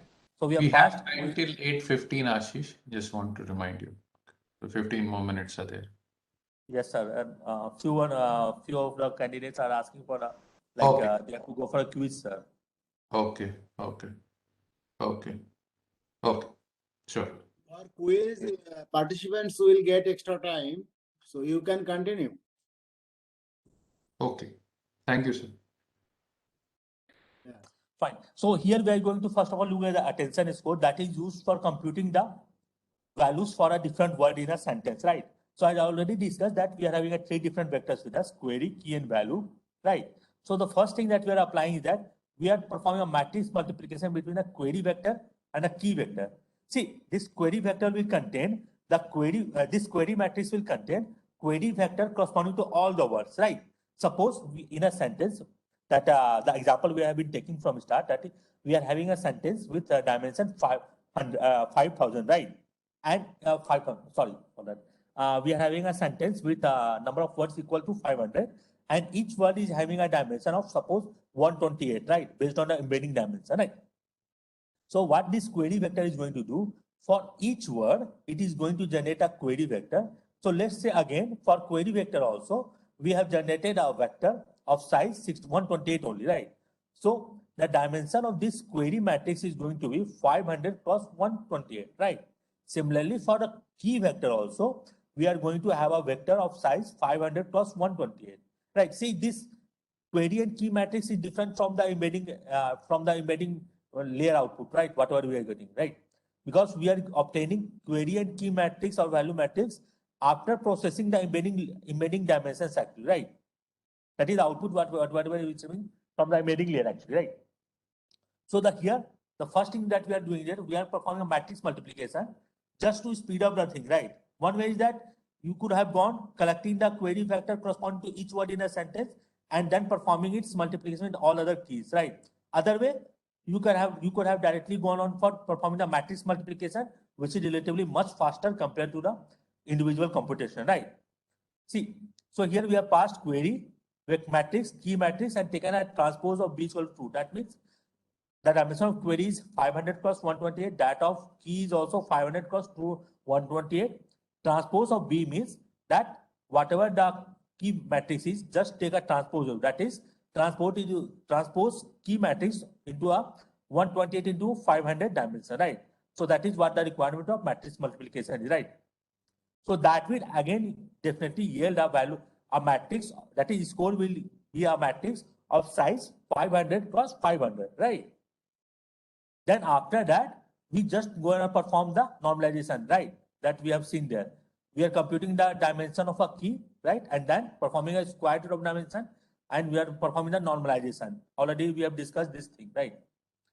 Then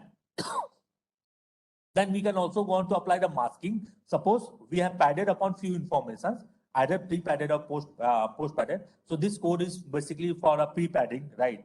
So if you have pre-padded the sorter sequence, so in that case, you need to apply the masking, right? That is all the columns that corresponds to the padding with word, you need to mask it, right? That is multiply it with the 0, so that what if there is any positive value, so that turns out to be 0, right? So that is what we are applying masking.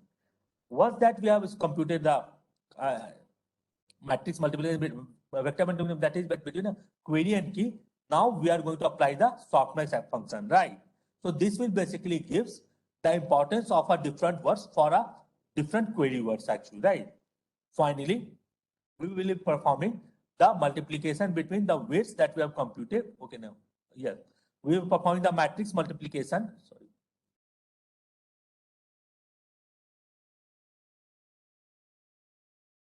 Okay, here. So we are here. So we are going to perform the matrix multiplication based on the weights. So whatever weights we have received with the actual value vector. So that will actually give the output, that is the new vector representation for each word based on the concept of query, key, and value vectors actually, right? So this is what the self-attention is. This is how the self-attention is computed, right? So this is the main function, that is call function, where we have called upon query layer, then key layer, and a value layer for computing a query, key, and value matrices, right? Then we have a call upon again. Okay, this is required if then continuing query key and values are required if you are applying the multi-head attention concept. Then attention. Sorry to disturb you. Yes, sir. Ashish. Yes, sir. Yes, sir. अरे मैं भूल ही गया था, आज actually इनका quiz भी है. Yes sir. तो एक्चुअली मैं भूल गया इन्फॉर्म करना. सर बोले सर कि क्विज के लिए एडिशनल टाइम मिल जाएगा. We'll just complete in 5 minutes. They will get okay. ठीक है sir. You can wrap it up in 5 to 10 minutes. Please. Yes, sir. Okay. So here we are just computing. So here we are just computing the attention. Where whatever the attention function that we have just discussed, that is this attention function, right? Definition attention. So we are call upon the attention function. We will pass the query key value matrices and we'll compute the attention self-attention score, right? And finally, we are returning to the main block, that is transformer block, where we from where we have called this attention mechanism, right? After that, we have again applied the FFD feed-forward network, right? It is simply consisting of two different layers, right? The first layer is simply a layer with a linear layer, right? Following, and again, this linear activation function is value is applied over this linear layer, and following this layer is again a linear layer only, right? So this basically the purpose of adding these two layers is that just the refinement of the features actually, right? So this basically has to define the features vectors actually, right? Then again they have applied normalization and all, right, just for performing the normalization of data. So this is what the overall overview of the proposed transformer model actually, right? So if you look at the main code from where, see, in the main code, what we have done, we have input there that we are, this layer is also there with the LSTM layer that we have discussed yesterday and today also with attention, right? That instead of only having simply a simple embedding layer, so here we are implying the token and positional embedding layer, right? See, since we have created a class of this for this token and positional embedding, right? So we will creating an instance for that class embedding, and then pass the input to that layer actually, right? And all the parameters that is required to be passed to that particular class, right? So we will be passing that parameter while we are creating the object of that class actually only, right? So after that, we have applied the dropout. This is similar to what we are doing in the previous cases. Then finally, next we are calling the transformer block, right? So all the parameters that is required, like embedding vector length, number of threads, and FFT dimension. So we will just pass on these things, and we are going to create the object for that transform block, and then we are going to call upon the transform block layer, right? And pass upon the current input, that is the input from the dropout layer. And finally, we are applying the global average pooling layer, right? Just to compress the output, right? See here, the output from the transform block is of size 500 cross 64, right? Right, and then when you are applying global average pooling, so it just condenses or compresses the value into a dimension of 64. This is what this is similar to what we are doing in the case of LSTM with attention, right? We are just adding upon all the vectors for a different word, right? But instead of directly adding, what we are doing, we are taking the average over those words actually, word vectors actually, right? After that, all the layers are same only, right? So this is the transform model that we have discussed.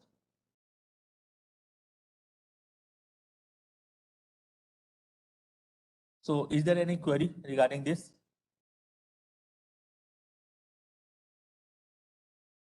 Okay, I think we can then wrap up and proceed with the quiz. Okay, so there are some questions, how to decide the layers. Okay, you are talking about which layer, ma'am?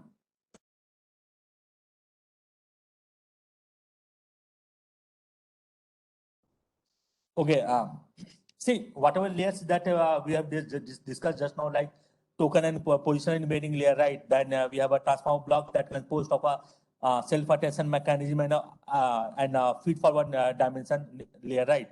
So this was this overall architecture basically represents the basic paper, the first paper that was discussed with the transformer, right? But if you look at the papers that were later on published, that also utilize transform model, so it's not mandatory, right? Depending on your requirement, right? You can either use the positional embedding layer or even can drop the positional embedding layer, right? If the position is really not important, right? For example, this transformer model has also been applied with the images also, right? So in the case of images, usually the positions that is the sequential ordering is not required, right? So in that case, you can also drop the position embedding layer there, right? If you are working with images. So as there is a nice example of vision transformer that is used, that is a type of typical example of transformer, right? That is used for processing the images. Again, with a transformer block, so the major core of this transformer block is actually a self-attention mechanism, right? The only purpose of FFD dimension, that is the feed forward network, is only to define the features, right? So in the next few papers, you can also find that someone is not only using the self-attention mechanism. So that's totally fine, right? See, overall, the purpose is to compute the vector for the words by considering all the other words in the sentence, right? So that capability actually comes from the self-attention mechanism, right? So you can find that in different papers that follows the main paper that was published in the year 2017, right? You can find that thereafter the people, researchers only directly utilizing simply the self-attention mechanism. You can also find the paper directly only using the self-attention mechanism, not implying the positional embedding and the FFD layers actually.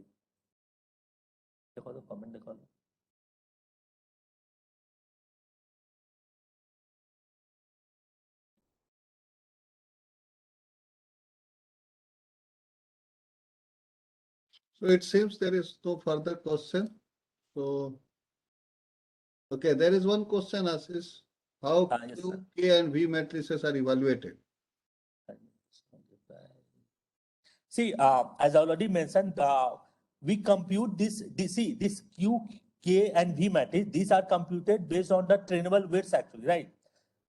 As if you look at the code now, so you can see here actually we are employing the layers actually, neural network layers actually. See, here we are applying like layer.dense for generating the dense query vector, layer.dense for generating the key vector, layer.dense for generating value vector. So these, whatever the query, key, and value vectors we are obtaining, so these are obtained based on the training actually, right?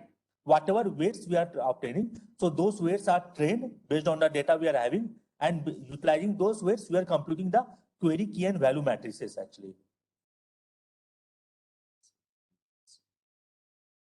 can we add dependency tree-based embedding also in addition to this position to include the work model? Dependency tree-based embedding. Sorry, someone has asked regarding the can we add dependency tree-based embedding, right? So I don't have an idea regarding that dependency tree-based embedding. So thank you, Ashish. Thank you, Akshay sir. I think we can now Yes, wrap up this session. So it's a good evening to all of you and all the best for your quizzes. I encourage everyone to at least participate in the quizzes. The questions are very simple enough from our side. We have tried to keep the questions very simple. So give an attempt. Okay. And Ashish has already said his email ID. And he is very soon going to join Shiksha Anusandhan. I think that's the name, Ashish? Yes, sir.